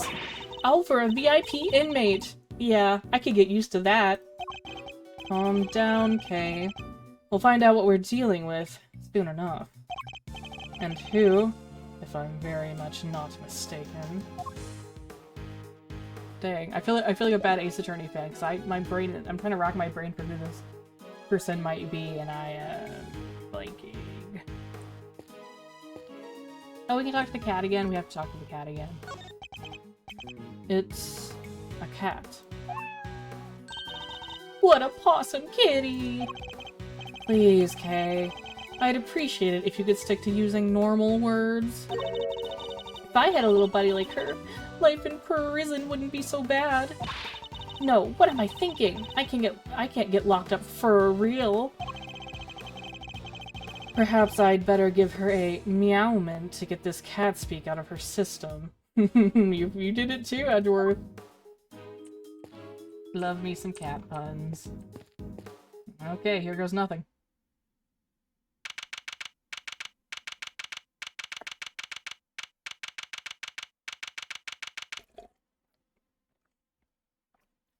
March 28th, 12:41 p.m. Prison, maximum security. Wow, it's pitch black in there. I can't see a thing. But didn't you say that the Yatagarasu takes flight, even in the dead of night, or something? Even in the depths of night, when no other bird dares to take flight. One alone soars to shine the light of righteousness on the world's blight. And that one is me, for I am the great thief, Yatagarasu. Whoa, you're one powerful performer. Thanks, but that doesn't help me see in the dark. I'm a human, not a three-legged raven. Eek! The dog. Woo woo woo woo woo. Ah, Mr. Edgeworth. That voice. I knew it. It has been far too long. You remember me? I could hardly forget now, could I? After all, you are the one who put me away. Mr. Edgeworth? Are you talking to that dog? Or is there someone else in there? Still can't see a dang thing. Oh, but I am forgetting myself. Forgive me, I do not often receive visitors. One moment, I will turn on the lights.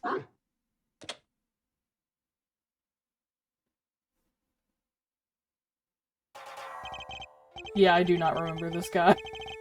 Oops. It has been a while since I've played the other games. You are a heavy-footed lot. Am I right in thinking there are 3 of you in all? Very well. Perhaps we should start by introducing ourselves. I am Bodhidharma Canis. As you may have gathered, Mr. Edgeworth and I are old acquaintances.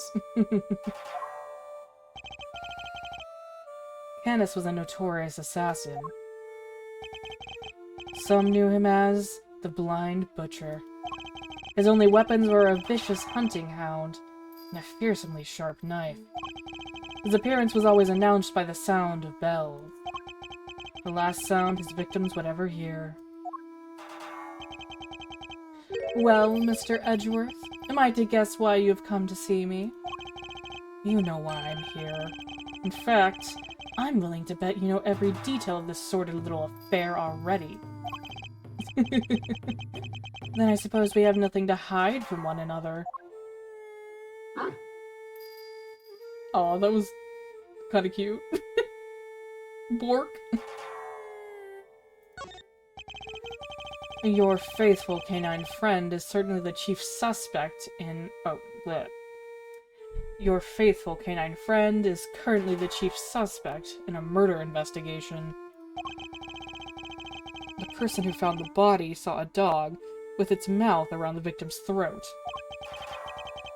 Your witness is mistaken. Helmet is a gentle soul. He is my eyes, nothing more. It is absurd to think that he would do such a thing, isn't it, boy? Yes, it is. You're a good boy, aren't you? Helmet is more than a mere seeing eye dog, and he's certainly no good boy. He's also a trained killer. A weapon once used in this man's sordid trade. This witness of yours, he is trustworthy, I assume? Saad is anything but trustworthy. He's still very much a suspect himself. I can hardly claim that his testimony is beyond reproach. A no, then. I thought as much. Yes, I did, Helmet. Yes. It figures that he already knew who our witness is.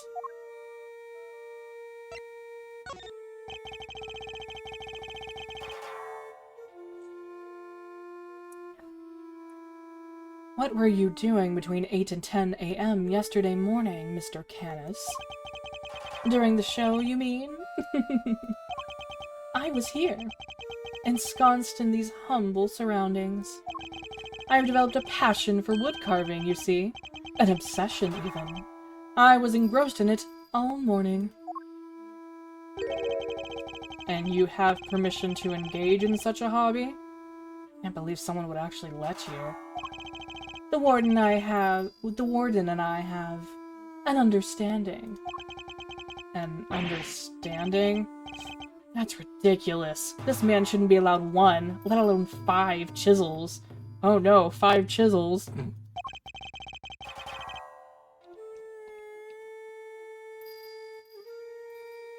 They're nothing but lethal weapons in his hands.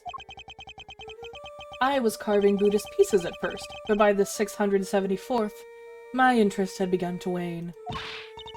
Whoa, that must have taken forever. Time is all I have, child. In any case, my focus has now shifted to pieces such as these. I didn't know you played chess. You play too, do you not, prosecutor? Perhaps one day you might indulge me. Though you may find my game rather rudimentary. I only began after my arrival here, I'm afraid. What's that piece? A dog? 3 heads? Ooh, Cerberus piece. That is sick.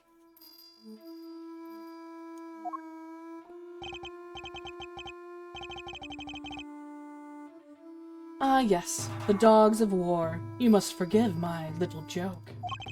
Chess is, after all, a game of war. Soldiers, knights, castles, all doing their utmost to protect the king. All loyal to the last. I have always thought it strange that such a game has no place for a dog. After all, what more loyal weapon could an army call upon? Still, it's simply a piece I made for fun. Fear not, I play by the regular rules, and with the regular pieces. I can't imagine it's easy finding opponents to play here in prison, though. Oh, I have my correspondence.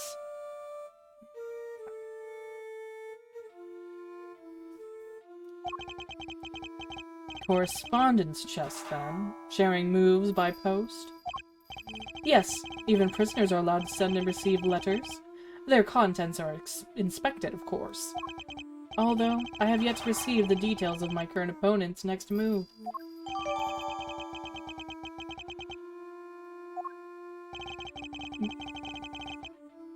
Sounds like this current opponent isn't a resident here.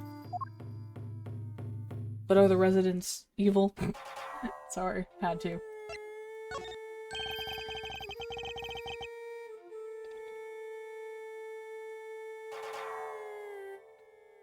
I suppose you know the identity of the deceased, Mr. Canis. His name was Bronco Knight, was it not? Poor unfortunate soul. You keep your ear to the ground. My ears are all I have, Mr. Edgeworth. Why am I not surprised that he's plugged into the prison's information network? But perhaps he was not so unfortunate after all. What do you mean? Mr. Knight's crime was a grave one. A crime for which he would have been made to pay dearly, anyway. The attempted assassination of a president? That is no small matter. Attempted assassination? Wait, Mr. Edgeworth, didn't Mr. Knight... Yes, we proved that he murdered his team leader, and that there was no attempt on the president's life. Could it be? Are they attempting to cover up President Wang's fake assassination scheme? Whoa, whoa, whoa, whoa, whoa there, cowboy. You're saying the Bronxster didn't actually have a pop at the Prez? I was hired to defend him on the charge of attempted murder. You mean, you don't know what really happened? So what, they just blamed the whole assassination thing on Mr. Knight? It would explain why the committee was so keen to get involved. Uh-oh. Of course, they took you off the case to try and keep you away. And swapped in that... and swapped in that wiener kid to push through an attempted murder charge. In other words, they're trying to cover up the truth. Big shocker there. So, they really were trying to frame him. According to the guards, this Knight, was it? They tell me he was violently insistent that he had attempted no assassination.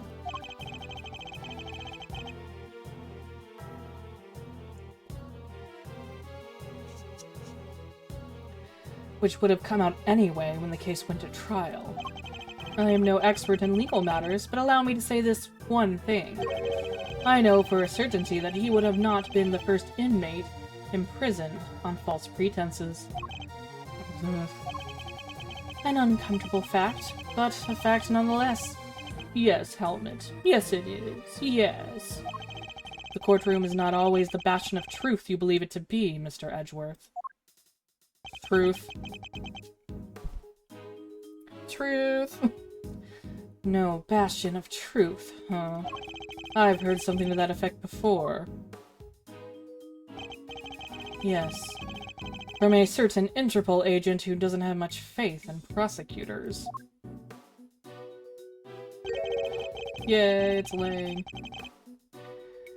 You're not twisting the truth behind those closed courtroom doors too, are you? Fueled by that kind of thinking, is it any wonder that courts produce nothing but falsities and lies? Sorry, the truth doesn't need the likes of you to distort it today. Wonder if he's gonna come back. He was in the first game. The Ace Attorney Investigations 1.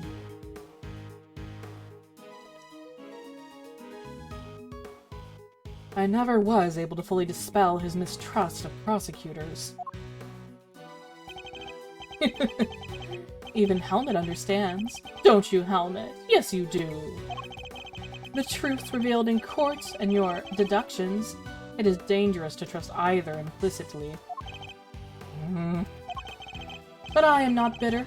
You are not the first to make me a subject of unfounded suspicions in recent days.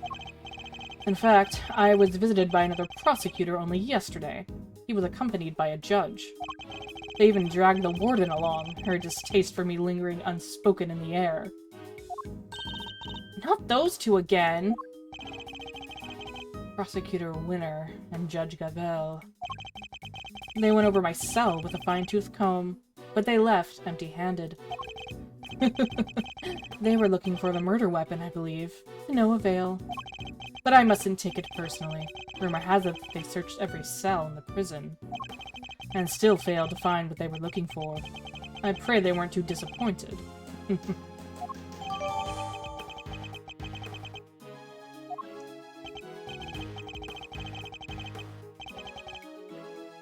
Well, that posed more questions than it answered. What do we do now? Besides testimony is flimsy at best. I'll need more proper evidence if I want to take Canis on. Well, I think that's quite enough chit-chat for one day. Helmet will show you out. Good boy, Helmet. Go on now. Helmet says, screw you. He's not showing us out permanently, right? Let's get out of here! Come on! Bork, bork, bork. Until next time, Mr. Canis. It does pain me that our brief time must end, just as we were becoming reacquainted. I await your return, Mr. Edgeworth. Bork. I still don't trust that dog. I don't trust Helmet. March 28th, 1:12 p.m. Prison corridor. Now to gather the evidence I need to bolster my case. Hey, Mr. Edgeworth! That's the best hiding spot she could find. It's alright, Kay. You can come down now. Where's Fender? He ran off somewhere. I had no idea he could move that fast. Fender, Fender, Fender. So, what do we do now? You and I will continue the investigation, and I know just where to start. By solving that one particular mystery that's been dogging us this whole time. Dogging. Dog puns.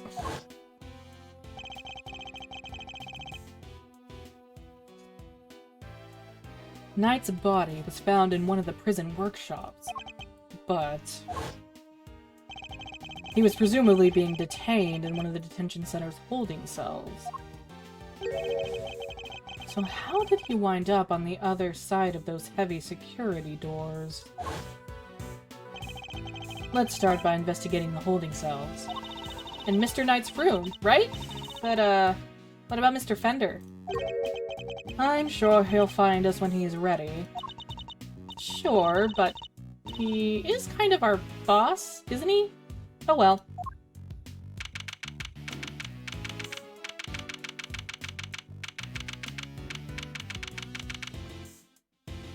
March 28th, 1:34 p.m., Detention Center corridor. The victim's cell is just over there. Lead the way, Mr. Edgeworth.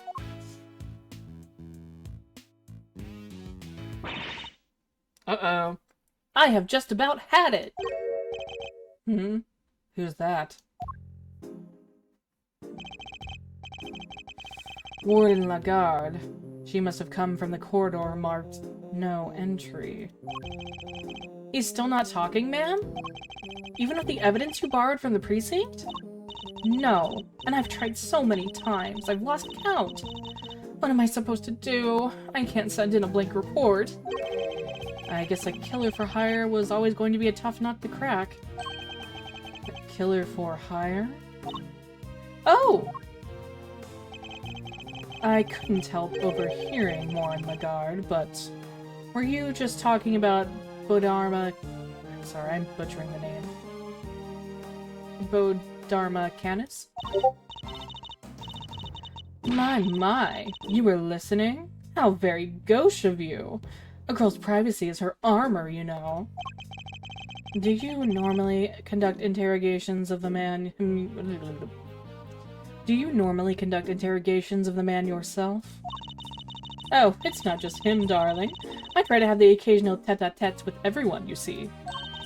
That's what it means to be a member of the family in this little home of ours. Man, you sound like a cult leader. You sound like such a cult leader. There isn't a person who hasn't made the pilgrimage to my office at least once. Your office? How sweet.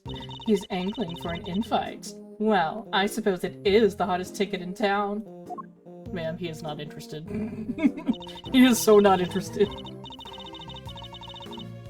It's down this corridor here, darling. But FYI, I don't let just anyone wander in willy-nilly. Let's see. That would put it right around here. It's a wonderful room, if I do say so myself. All my guests rave about it. And who wouldn't want a view of my fabulous garden and the yard? Ooh la la! The yard? If it's anything like the rest of the place, it's probably full of adorable animals, right? Can I see? Notice a couple more people dropped in, so welcome on into the stream. We're just continuing this part of Investigations 2. So now we're about to check out Lagarde's office. Oh, darling, it's so sweet of you to take an interest. But I'm afraid that's just not possible. Why not? Because you're not a member of our home. If you want to see it that badly, you'll just have to get convicted for doing something unspeakable. That's a rather steep price to pay. Oh, but just listen to me, chattering away like there's no tomorrow. It's time for Ally's lunchy brunch. The poor dear will be dying. Ally? For Ally? The sweetest little dear in all the world. I know I shouldn't have favorites, but you know how it is. Now, to the yard with me. Ciao for now, darlings.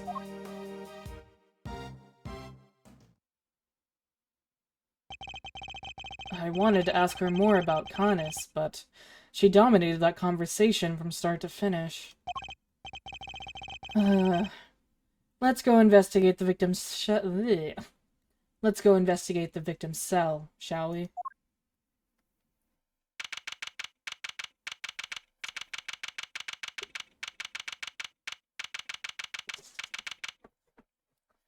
March 28th, 1:43 p.m., Detention Center, holding cell. So this is Knight's cell. When do you think he was brought in, Mr. Edgeworth? Would have had to have been the evening of the 25th, just after the events at the lake. And then, at some point, he wound up in the prison proper. But how? There must be some evidence here that will point us in the right direction. All right. Let's get looking, Mr. Edgeworth. More snooping. What is? Reflected in the mirror is a security camera, the great thief's greatest enemy. Nothing about this place is very thief-friendly, if I'm being honest. I think that might be entirely deliberate, Kay. Guard. I'd like you to retrieve the footage from the security camera and review it as carefully as you can. If you see anything out of the ordinary, inform me immediately. Yes, sir. Okay, let's look at that. What about this?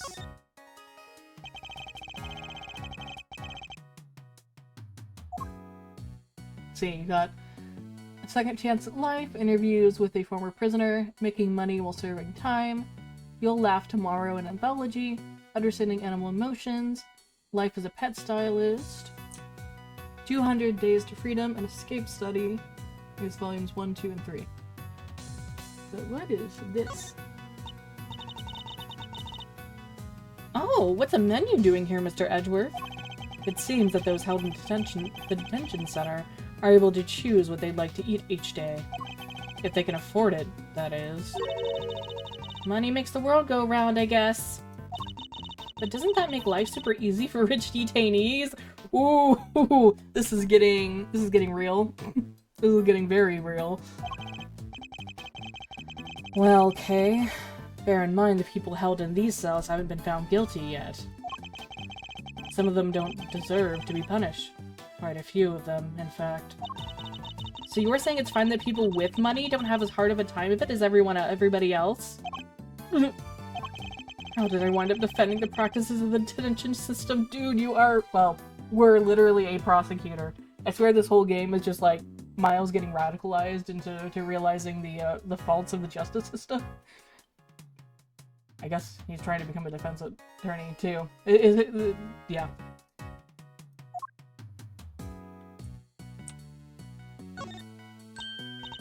Hey, look at this weird piece of paper. There's some sort of grid on it. Let's take a closer look. Oh, hey, the correspondence. Interesting. Correspondence, chess playing.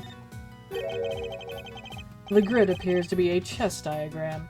The victims, I suppose. What's a chess diagram? A visual representation of a game of chess. See how the locations of all the pieces are marked? This seemed to be a closely fought contest. But perhaps if this pawn were... No, wait. Not now, Mr. Edgeworth. This is no time to be playing games. Yes, I suppose you're right. This isn't the first time I've seen this configuration of pieces. It was from a different perspective, but it was definitely the same game. Perhaps it would be wise to take another look at the evidence in my possession. Yep, we know what it's gonna be.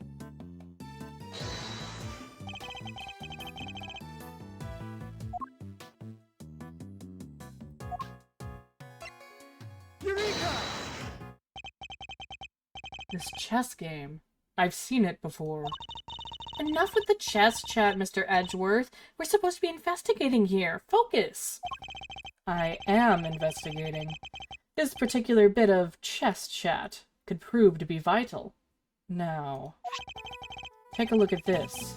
Can you tell me what it is? It's the chess set we saw in Mr. Canis's cell. But, I don't really know the rules of chess, so... The rules of the game are not important here. What is important are the positions of the pieces. Compare the ones in Mr. Canis's cell with these. Do you notice anything? Oh! I don't know which piece is which or anything, but if you turn the diagram like this, there are pieces in the same squares. Indeed. There's no dog on the diagram, but that's to be expected. Apart from that, however, the positions of the pieces are identical. And what does that tell us? Oh, I have my correspondence. As unlikely as it may seem, Mr. Canis's chess opponent was... Mr. Knight? This could be just the proof we need to show that Mr. Canis had a connection to the victim. Caught by chess.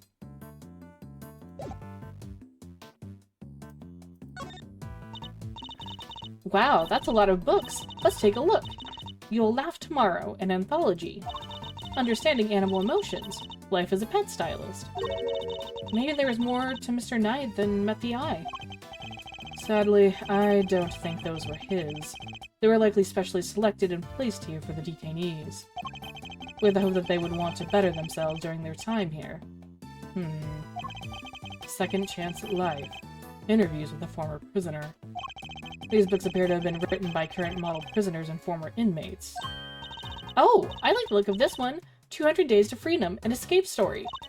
And this one, too. Making money while serving time. This facility may have more deeply rooted problems than I thought. No, you think?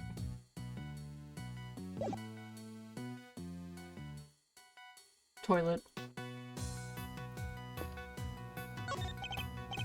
The bowl is nice and spotless, and there are no signs that the toilet paper has been used. Everything seems to be in order with this toilet here. What? Are you serious? Why? What's wrong? There's no door! There's not even a curtain! Whoever designed this place should have thought a little more about the people who have to live here. I think there might be a reason behind the open plan layout.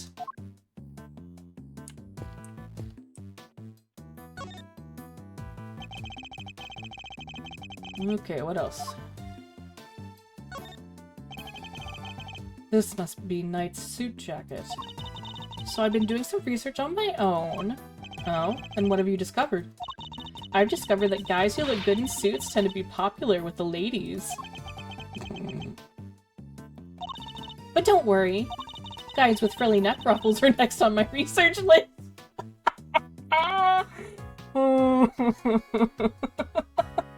Hey, come on. Anyone could... Okay.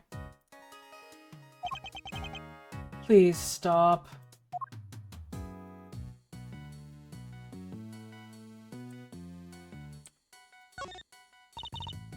Hey, look! This newspaper's got a chunk of it missing. You're right. A few of its pages have been roughly torn out. But why? Maybe Mr. Knight wanted to clean his cell, but didn't have a cleaning cloth? It's not a totally implausible theory, I suppose. But who would try to clean their cell?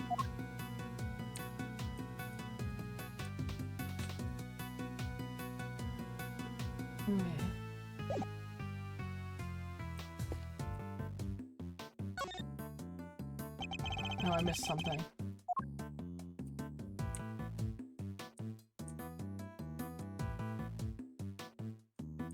Maybe here? No.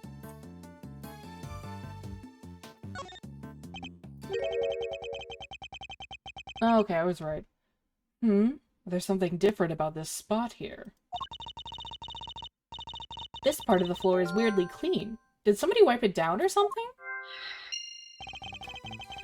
Why would somebody only do the part right next to the bed, though? Oh, missed something else. Or not.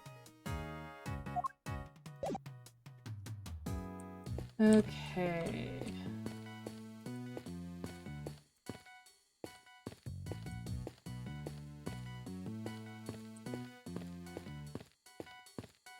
Wait, is that it? Why does that still say there is something? Oh wait, I know what I need to do. Put the pieces together. Or maybe also chat with Kay real quick.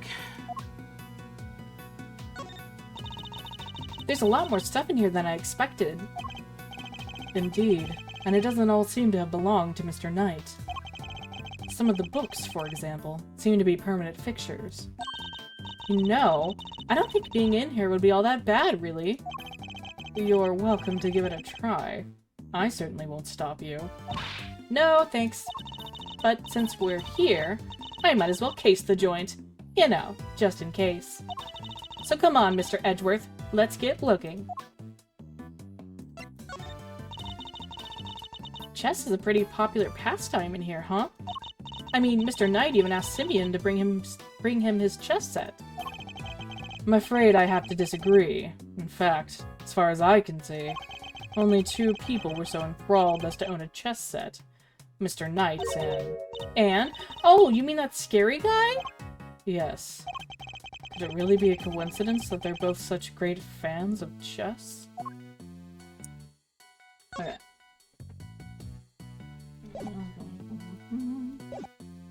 Put the pieces together.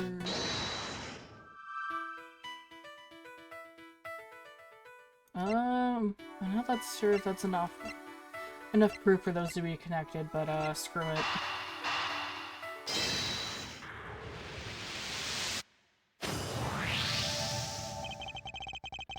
This part of the floor has been wiped clean. Maybe he spilled some grape juice? Who knows? But we can certainly imagine what he used to do the wiping. The torn out pages of that newspaper. Why wouldn't he just ask a guard for a cloth or something, though? Oh, thank you, Scholar M. Yeah, I've been streaming for hours. Take a leggy break. Okay, yeah, I definitely should take a break to stretch real quick. BRB.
Okay, thank you. I definitely needed that. Also, I even forgot to mention, I added, bits and channel points to my channel, so, you can also use the channel points to have hydrate, posture check, stretch. I even added sing mode if y'all really want to do that. And then the huge things, so. Yeah. If you want to use the rewards, feel free. Leg.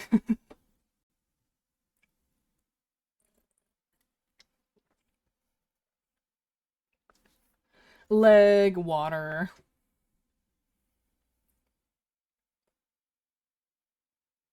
Yeah, I can help you with that later. Okay, back to it. Perhaps he didn't want anyone to see what he was wiping up.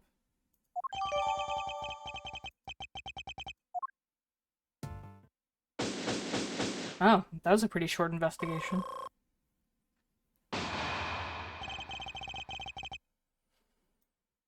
I think we've about exhausted this cell. We've made significant progress by establishing a connection between Mr. Canis and the victim. This is bad, sir. Is that the guard? The security camera footage, sir. I watched it and... What is it? Can you show it to us? Yes, sir. I have a small playback monitor with me. Then what are you waiting for? Let's see it.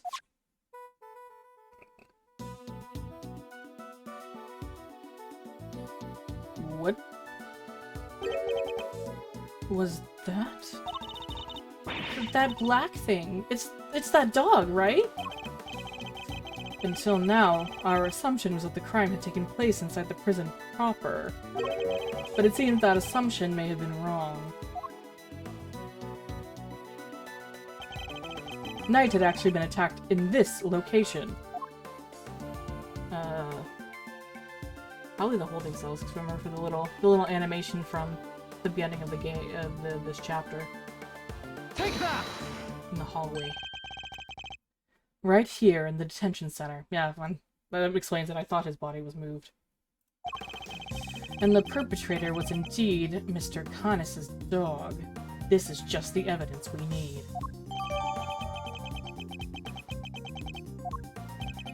And if this is where Knight was actually murdered, then one of the pieces of evidence we found here in his cell takes on a whole new meaning. If Knight's cell was a crime scene, which piece of evidence takes on a new significance?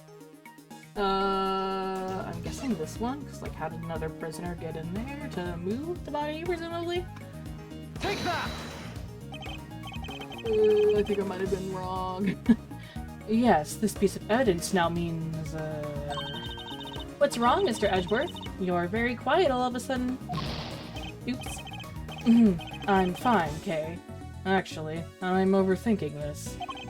If Knight was in fact killed here in his cell, then one of the pieces of evidence we found here takes on a whole new meaning. Okay. So that was wrong.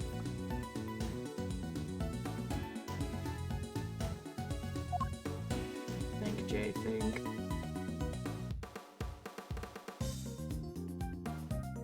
Is it the chest diagram? Take that! Nope.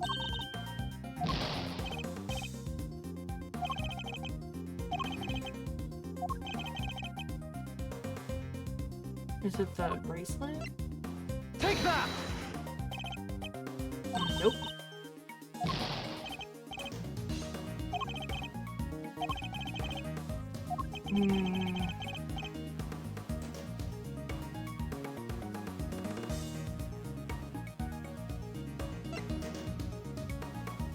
Take that! Oh, jeez. Okay. Nope.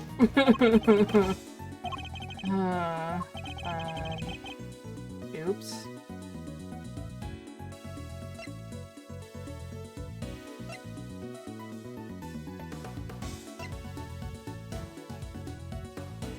Take that!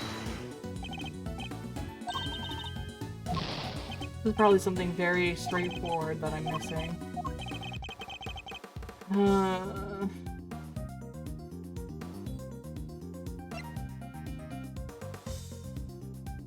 Take that!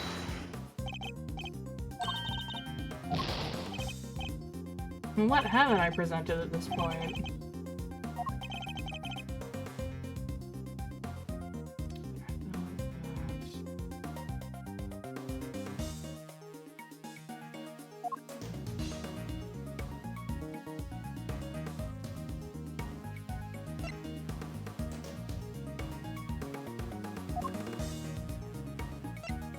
Take that! Well, this is embarrassing.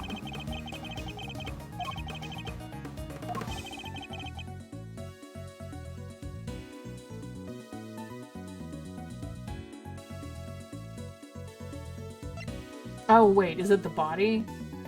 Take that! Nope.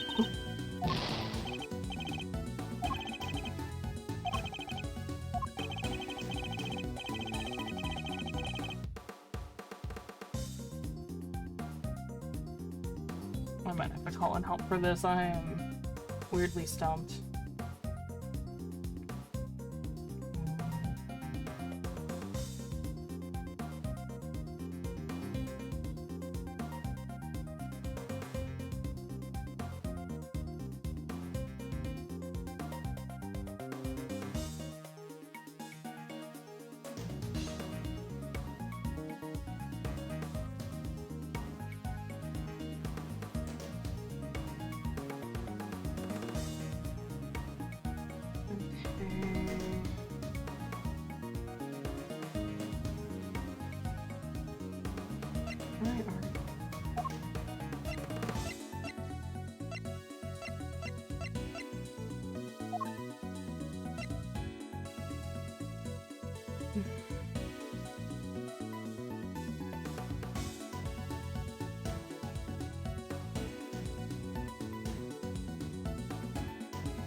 Take that!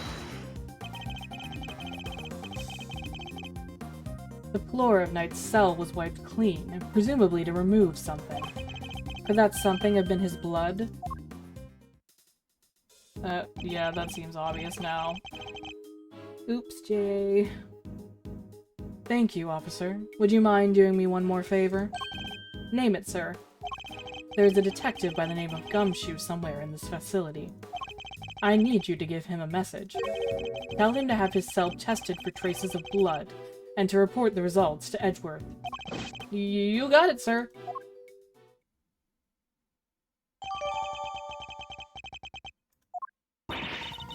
Now we can really go after that Connus guy, right, Mr. Edgeworth? No, not yet. We still don't know how Knight and the dog moved between his cell and the prison proper. Right, so that's what we need to figure out next.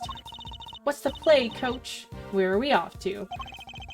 I suspect one of the guards might know something. We should ask those posted nearby, and see what they have to tell us.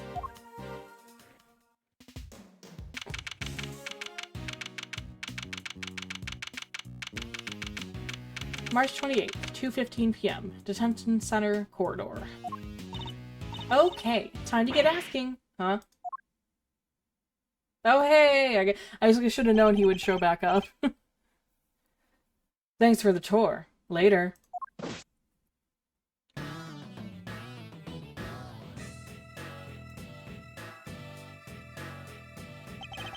Well, well. Mr. Prosecutor and his little friend. I didn't expect to run into you here. Must be my lucky day. This is Agent Shilong Lang of Interpol. He was in charge of a case I worked on 2 weeks back. I thought he had gone home to Zanfa after that, but here he is. You had some business to take care of, I take it, You had some business to take care of, I take it, Agent Lang. You could say that. Nothing that need concern you, though. First a black hound, now a wolf in all black. Hey, wait! Why are you all alone today? That's true. He's usually accompanied by an army of police officers. I hear you were at it again a couple days back, sticking your nose into things. A couple of days back? Oh, he means the incident with the president of Zhongfa. Actually, I thought you might be there as well, heading up the security detail. Huh, our president doesn't have much faith in the efficacy of his own country's police force. Maybe now he'll think twice before using contractors again. Amateurs. Agent Lang doesn't have much faith in prosecutors if the courts do their jobs right. Which is why he's so meticulous about investigating with his hand-picked cream of the crop officers. Indeed, no doubt things would have turned out differently had you and your men been in charge. My men, huh? Yeah, those guys aren't around anymore. What? They're not? It's funny, isn't it? I'm a real lone wolf now. What are you saying, Agent Lang? What on earth happened? I told you. It doesn't concern you. See you around, Mr. Prosecutor. Wow, he seemed not okay. You think okay? Yes, and I would very much like to know why, but there's nothing we can do about it right now. We'll worry about Agent Lang later. We have an investigation to conduct. Alright, let's start by talking to these guards. Okay, Chad, who should we talk to first? Dude on the left or dude on the right?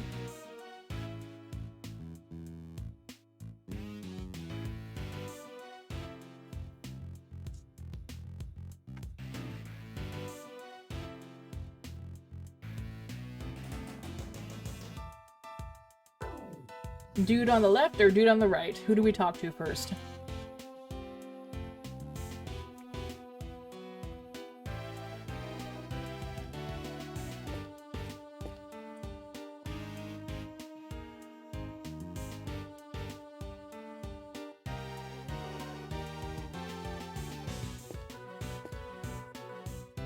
Or should I flip a coin?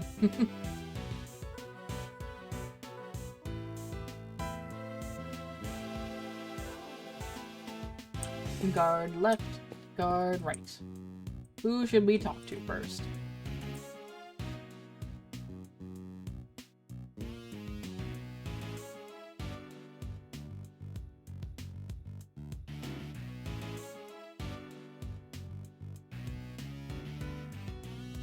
Okay, let's do guard left. Oh man, I am in so much trouble. What's the matter? You seem perturbed. Oh, well, you see, one of my uniforms is missing. I could have sworn it was right here in my locker. Did it grow a pair of legs and run off somewhere?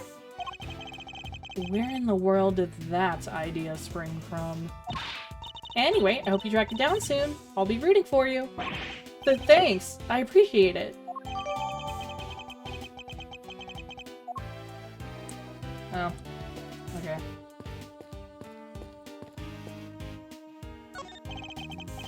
I was wondering, have you seen an enormous black dog wandering around here recently? That thing? No way. If I had, well, let's just say I'd be a lot more nervous about standing guard here. So, do you and the dog have some kind of history or something? Not now, okay? You should know when to let sleeping dogs lie. Oh, Edgeworth, you say you don't like the pun, the animal puns, but you do. By the sound of it, Hannes's dog hasn't been spotted on this side of those heavy security doors. Hey, hey, hey! Are those my faithful assistants I see before me? Fender. And where exactly have you been? Where have I been? I've been looking for you two. and searching high and low, wandering lonely through the prison halls. It was terrible, I tell you. But the prison's over there on the other side of the facility, boss. So listen, I just got the lowdown on some seriously dynamite material. You want to hear it, right? Right? Seamless. I was chatting with a few of the guards, and they told me something très intéressant. Turns out the Bronxster had himself a little incident 2 days ago. Pre-mortem, if you catch my drift. An incident? Simeon told you he came to visit his pal, right? Well, it happened right after they'd wrapped up, when Bronco was being escorted back to his cell. It was just one guard and he was handcuffed, obs.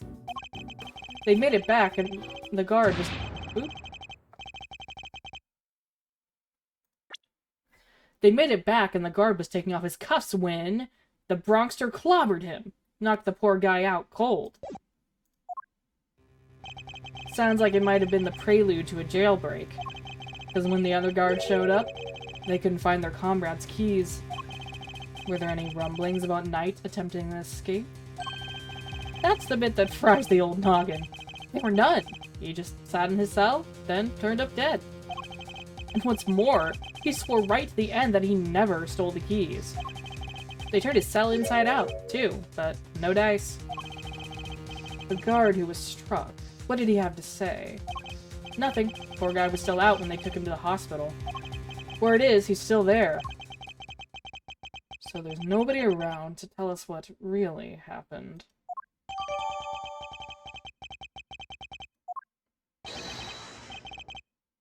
What the? It's you losers!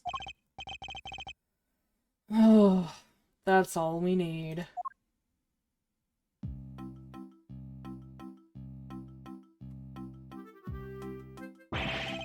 Why are you still hanging around here like a bad smell? Hey there, little buddy. Listen, Miles here is working with me now as an associate. Nonsense. You're all just here to cause trouble and turn my investigation into a fart. A child. Eustace means farce, of course. A simple slip of the tongue. Seemed like a reasonably apt choice of words to me. Judge Gavel, great to see you again. I know who you are. You are Simeon Saint's attorney. Guilty as charged. Now that we've broken the ice, how about a friendly... Bro, no means no. Or not. I'm totally cool either way. Now, did I hear you correctly? That Mr. Edgeworth has joined the defense team? Yep, and me too. We're officially employees of the Edgeworth & Co. But a prosecutor is a public servant. You would draw your sword on the goddess to work for personal gain. It's not a problem if I'm not getting paid, though. Correct? Exactly! What he said. Miles here is just a volunteer. We're all about the pro bono stuff here over at Edgeworth & Co. How wonderful. So you all work without reward? The goddess would surely approve. Yeah, I'm a regular philanthropist. Judge Gavel, I was hoping to ask about the grounds for Simeon Saint's arrest. That information is on the need. Is that a challenge I hear? No, I was just asking Judge Gavel. I'm always ready for a little verbal combat, to show you what it takes to be a real winner. How is it verbal combat if you won't let me speak? Still, this could prove useful. Fine. We'll do as you suggest. Now if you could begin by telling us why Mr. Saint was arrested?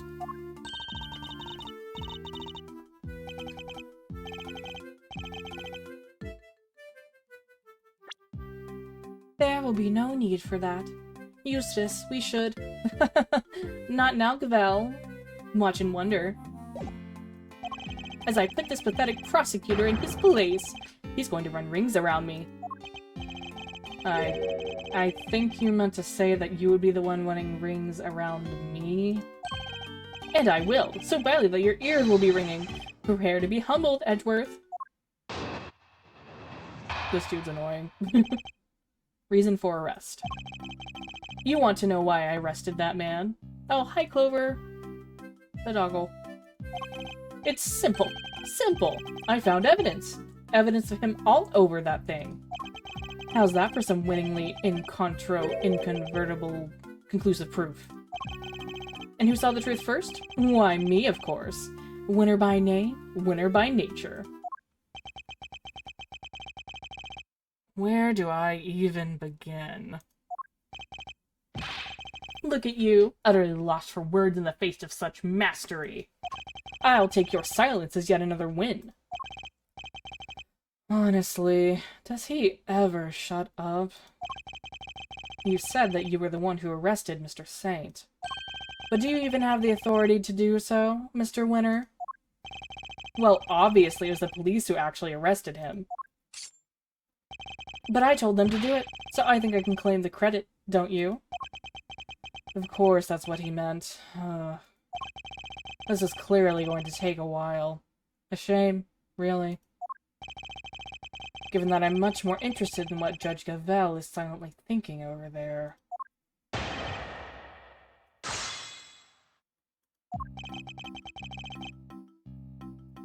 Hold it! I'm just checking, but you do know who it was you arrested, correct? Is this some kind of joke? Of course I know who I arrested. It was Simeon Saint. Good to know he remembers that much, at least.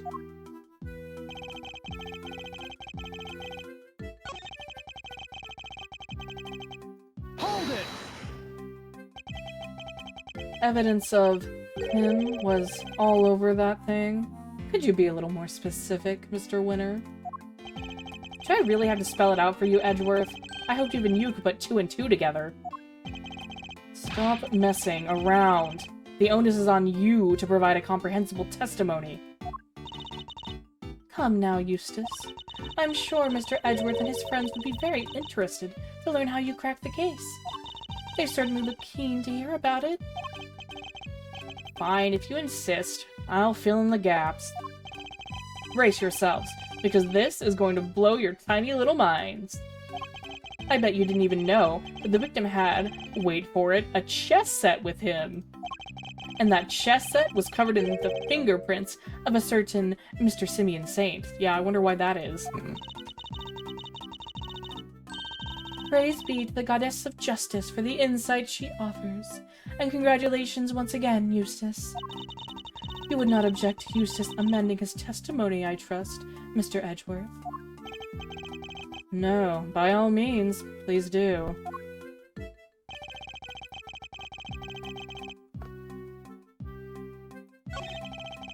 Bro. Scholar says, bro, I will fight you. Hold it! The only incontrovertible fact here is that you don't know... Damn it. The only incontrovertible fact here is that you don't know how to give a proper testimony. What are you talking about? It's not my fault if you can't keep up. Perhaps I could be so bold as to offer some additional details? Yeah, she's pissing me off too.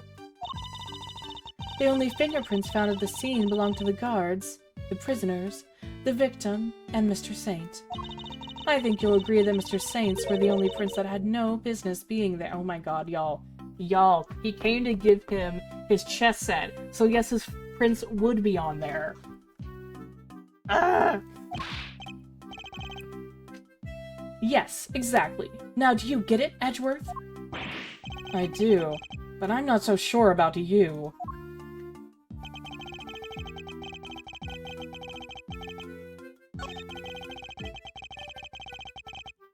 Hold it!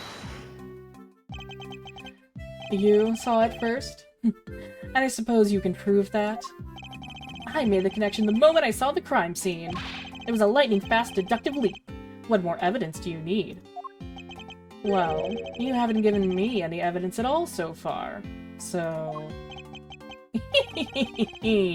You still don't get it, do you?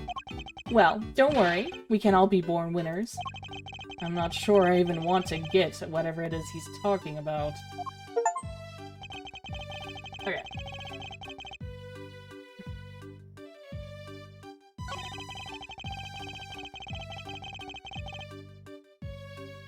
Hold it! Oh, whoops.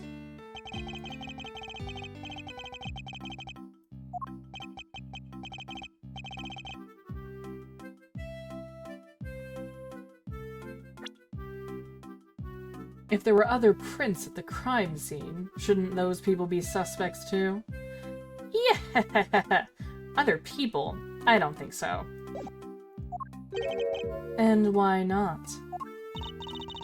Had Mr. Saint's prints not been found on the chess set, those others would indeed have been suspects.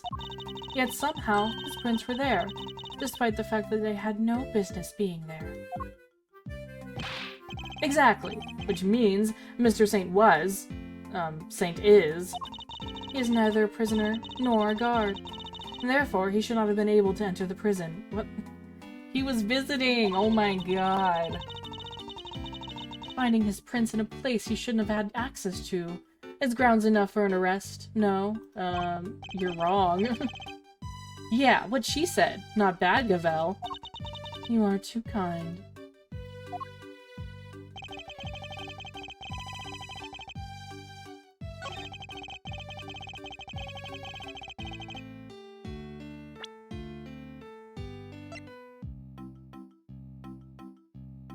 Objection!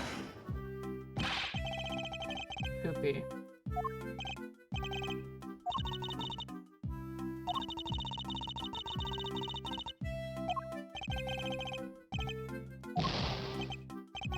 What do I need to do? Because again, like, there... If only Judge Gavel didn't keep covering for him, I'd be able to get to the truth.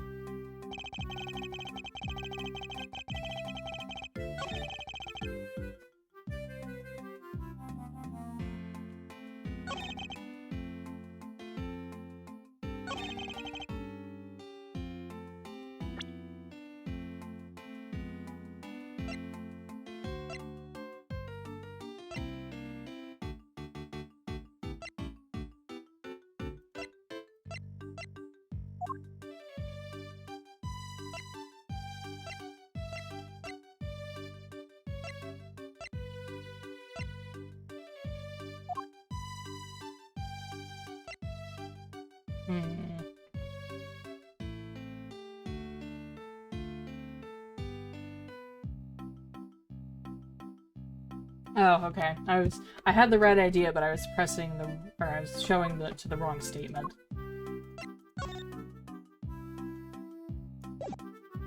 Objection!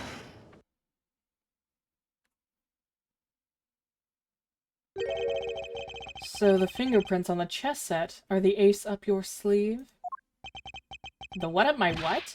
Oh, yes, the chess set up the ace's sleeve. That's right, Edgeworth. I've got a winning hand, as usual. Only your winning hand is a busted flush. For you see, it was Simeon Saint who brought that chess set to the victim in the first place. Therefore, it's only natural that his fingerprints are all over it. Phew!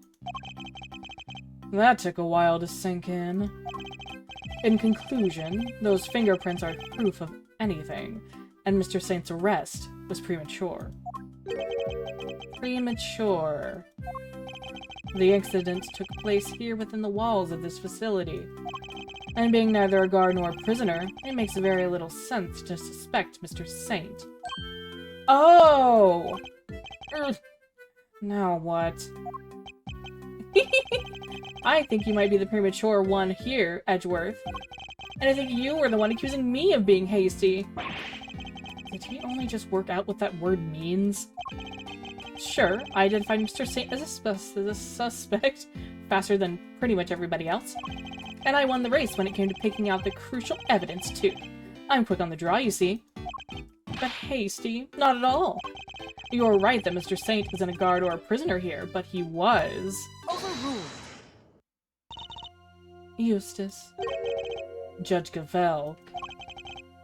But out, Gavel! I have him right where I want him. Forgive me, Eustace, but if I may, while the particulars of the suspect are indeed fascinating, don't we have something a little more impressive to share with the prosecutor? Something more impressive? If you wouldn't mind, Mr. Edgeworth. Eustace made an ingenious deduction concerning the murder weapon. Perhaps you would like to hear it. Yes, of course! That! Well remembered, Gavel. Listen to this, Edgeworth, and prepare to be amazed! Objection! Will this ingenious deduction explain why Mr. Saint was arrested? Let's just say, you won't be disappointed. Judge Gavel deliberately diverted the conversation away from my line of questioning. What exactly is she up to?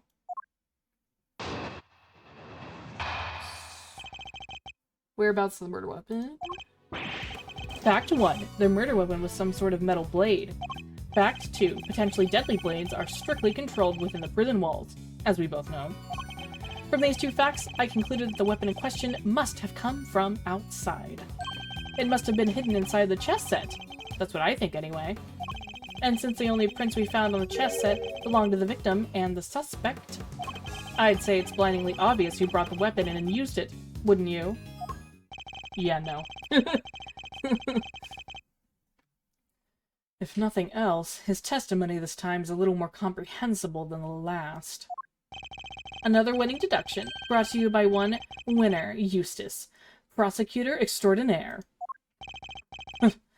More like one winner, useless prosecutor extraordinaire, if you ask me. But how can anyone even hide a weapon inside that chess set? Good question. Why don't you take a look for yourselves? Inside the chessboard? I suppose there's only one way to find out. I mean, it's pretty small.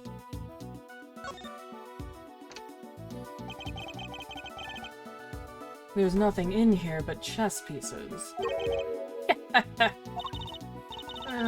laugh is really something. He seems pretty convinced the weapon was hidden in here somewhere. Better take a closer look.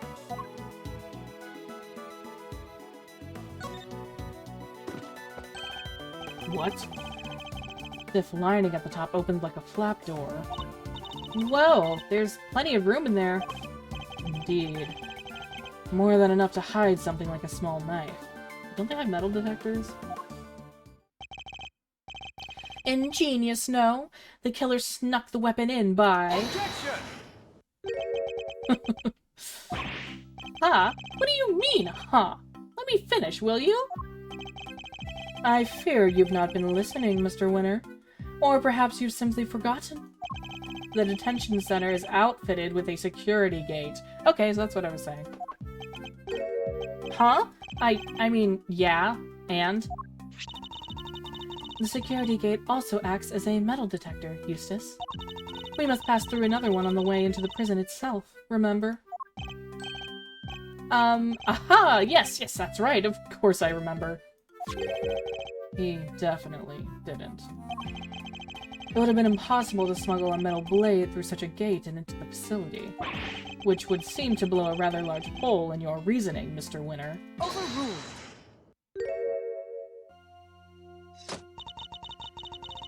That gate is only used to scan people. Any items they bring into the facility are only subjected to a cursory check. Are you telling me that the chess set wasn't put through the metal detector? It should have been. Alas, it seems the guards have grown a little lax in that regard of late. Well, that's convenient.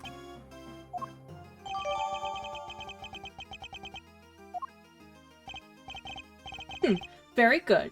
Thank you, Gavel. It was my pleasure.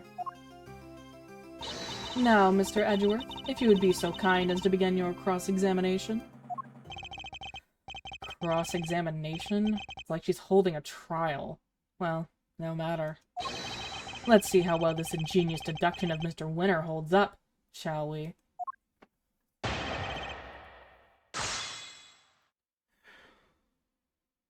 I'm getting a bit tired, y'all. Though we are close to stopping point in this chapter. We'll see if I get to it.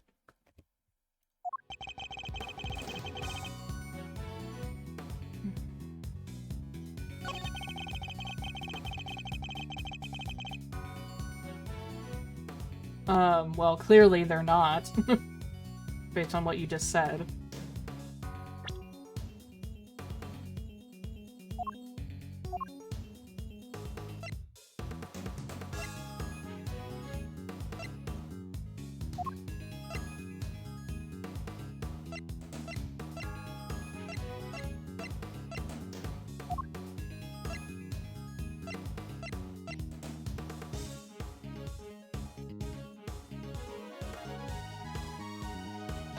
You're probably wrong. Uh-oh.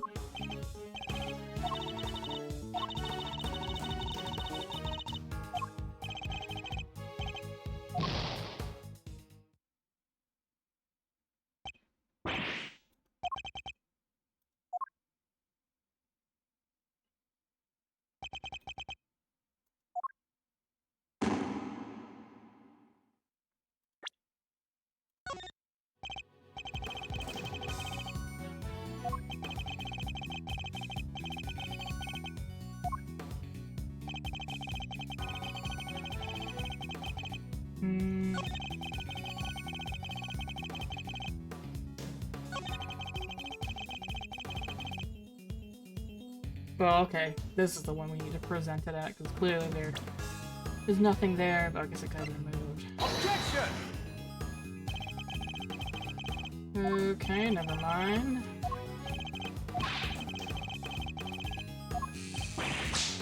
Overruled!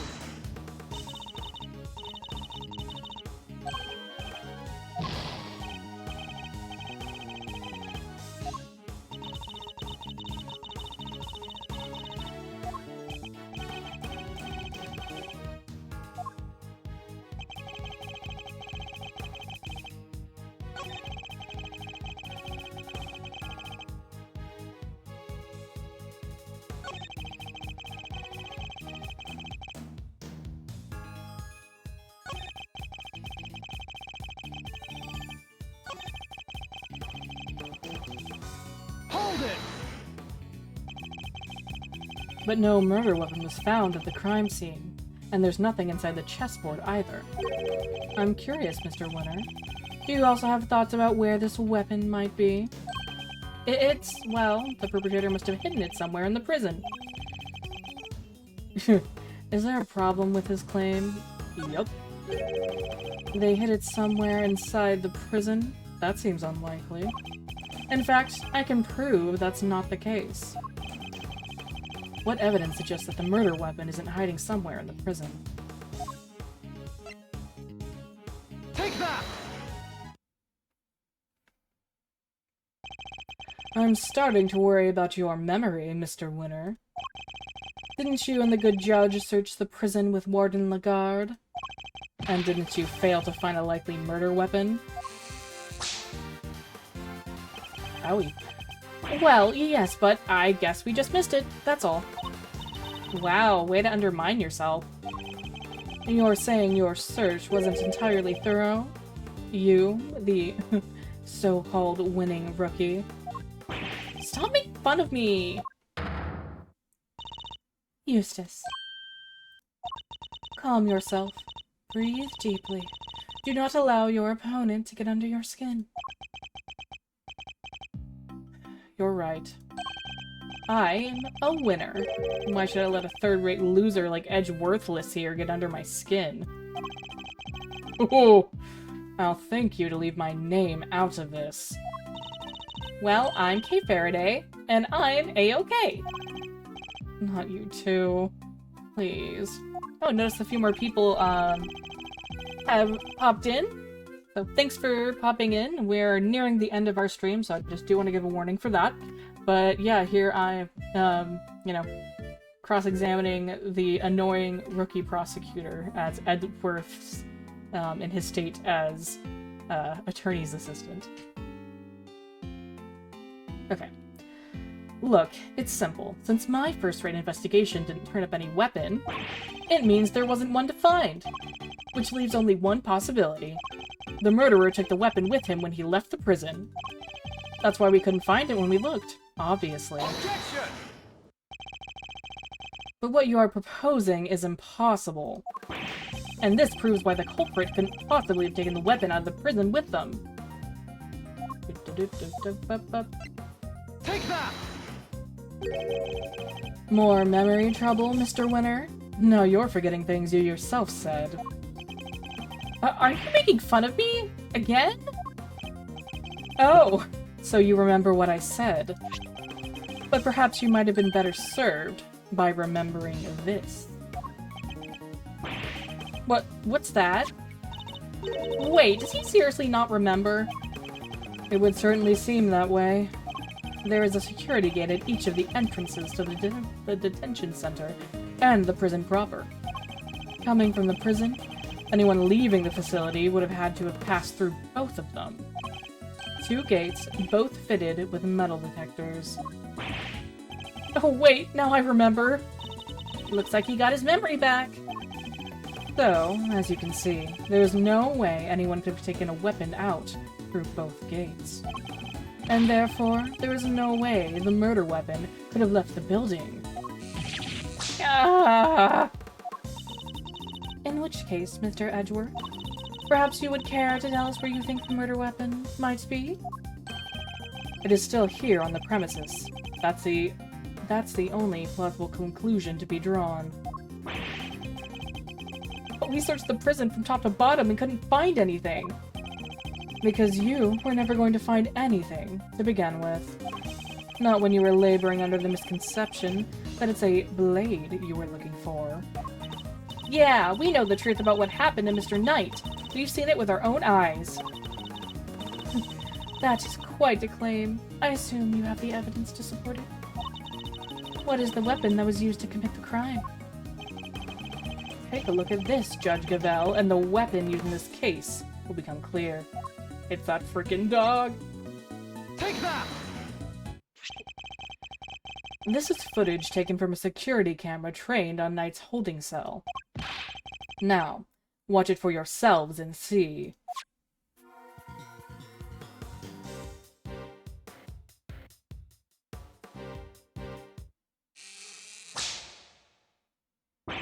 What? But how? This footage captures the moment the victim was attacked by a black dog.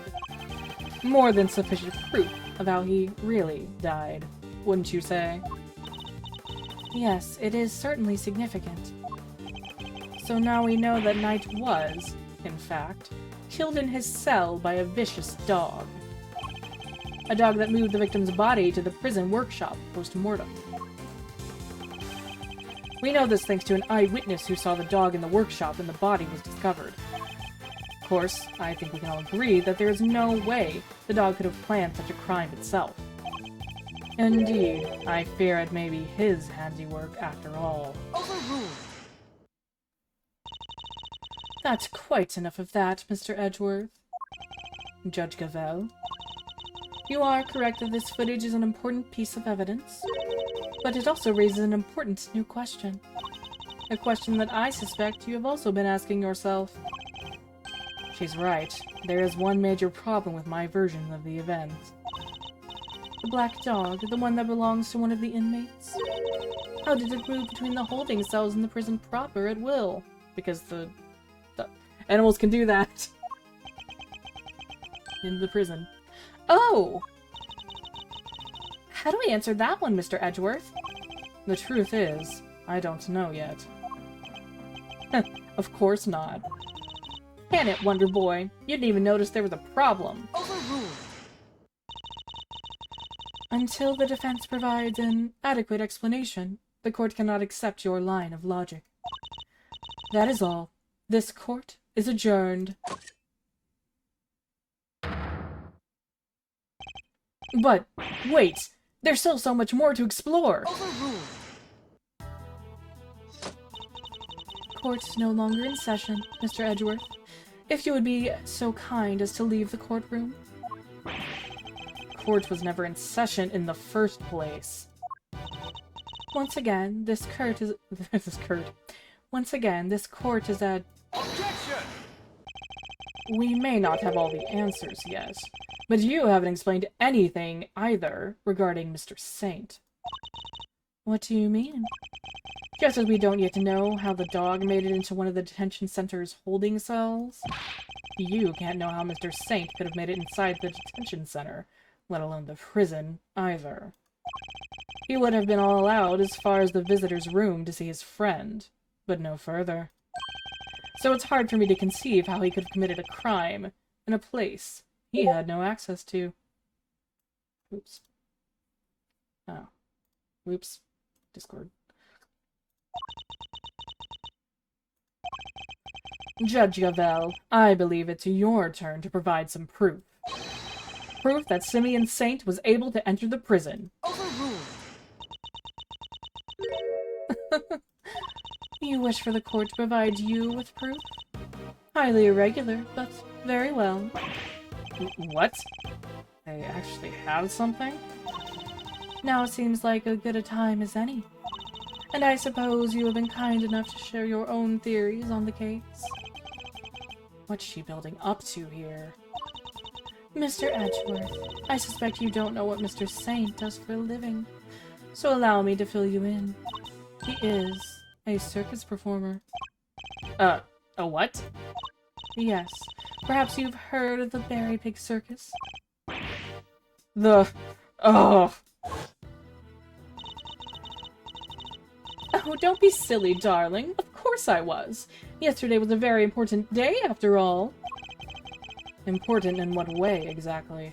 A big meeting of some kind, perhaps? A meeting? Oh, heavens, no. I couldn't think of anything worse. No, yesterday the circus came to visit. You see it now, I assume? As I'm sure you are aware, a show was held yesterday for the prisoners' entertainment. A show featuring animals and performers, performed by members of the Berry Pig Circus. So, does that mean Mr. Saint? Yes, Mr. Saint was allowed inside the prison as part of that show.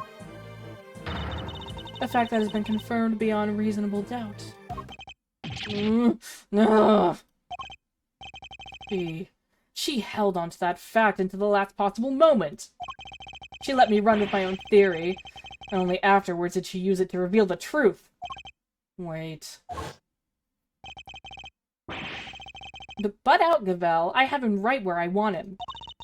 Forgive me, Eustace, but if I may, while the particulars of the suspect are indeed fascinating, don't we have something a little more impressive to share with the prosecutor? That must be why she steered him onto a different topic back then, too. I got you good, didn't I, you third-rate prosecutor? This has nothing to do with you.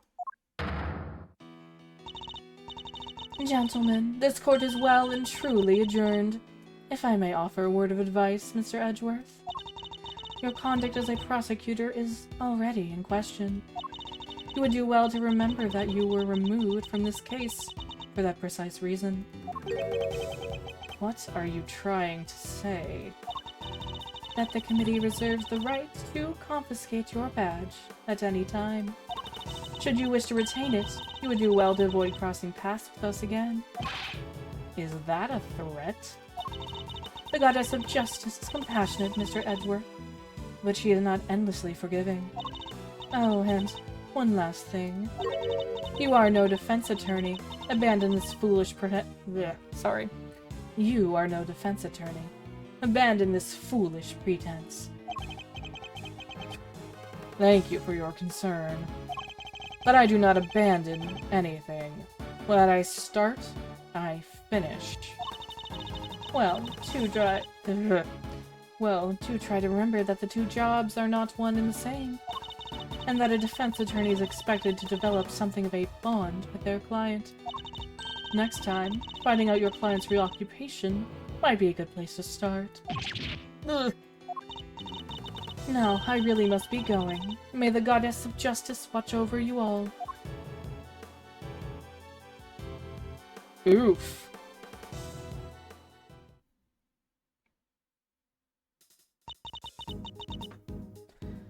So Simeon lied to us. Not just you two. Guy took me for a ride too. What's his deal? Whoa, whoa, whoa. You're not having second thoughts about this all this, are you, Milesy boy? Sure, Judge Cavell's a tough cookie, but that doesn't mean you can just give up the ghost. The defense never rests, as a wise man once said. And that goes for associates, too. Don't worry, Fender. I've no intention of resting. Nevertheless, our assumption that Mr. Saint couldn't have entered the prison has been proven false.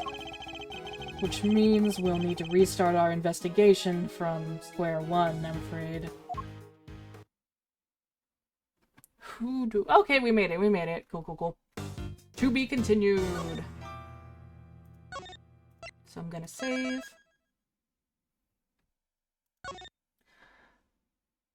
And yeah, that's gonna be about the end of my stream. But, thank y'all so much for stopping by. I really appreciate it. And if you liked my stream, please feel free to follow me. I have my socials, I think, in my main bio. But also, I'm hoping to get 25 followers so I can hopefully make affiliate. So if you like what you saw today, please, please, please give me a follow. But if there's no other chatting or anything else, I'm probably going to go ahead and head out. Thank you so much again. I hope y'all have a great rest of your day, and I will see you again soon. See ya.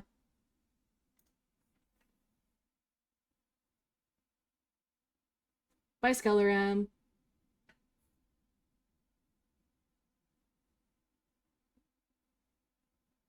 Bye, y'all.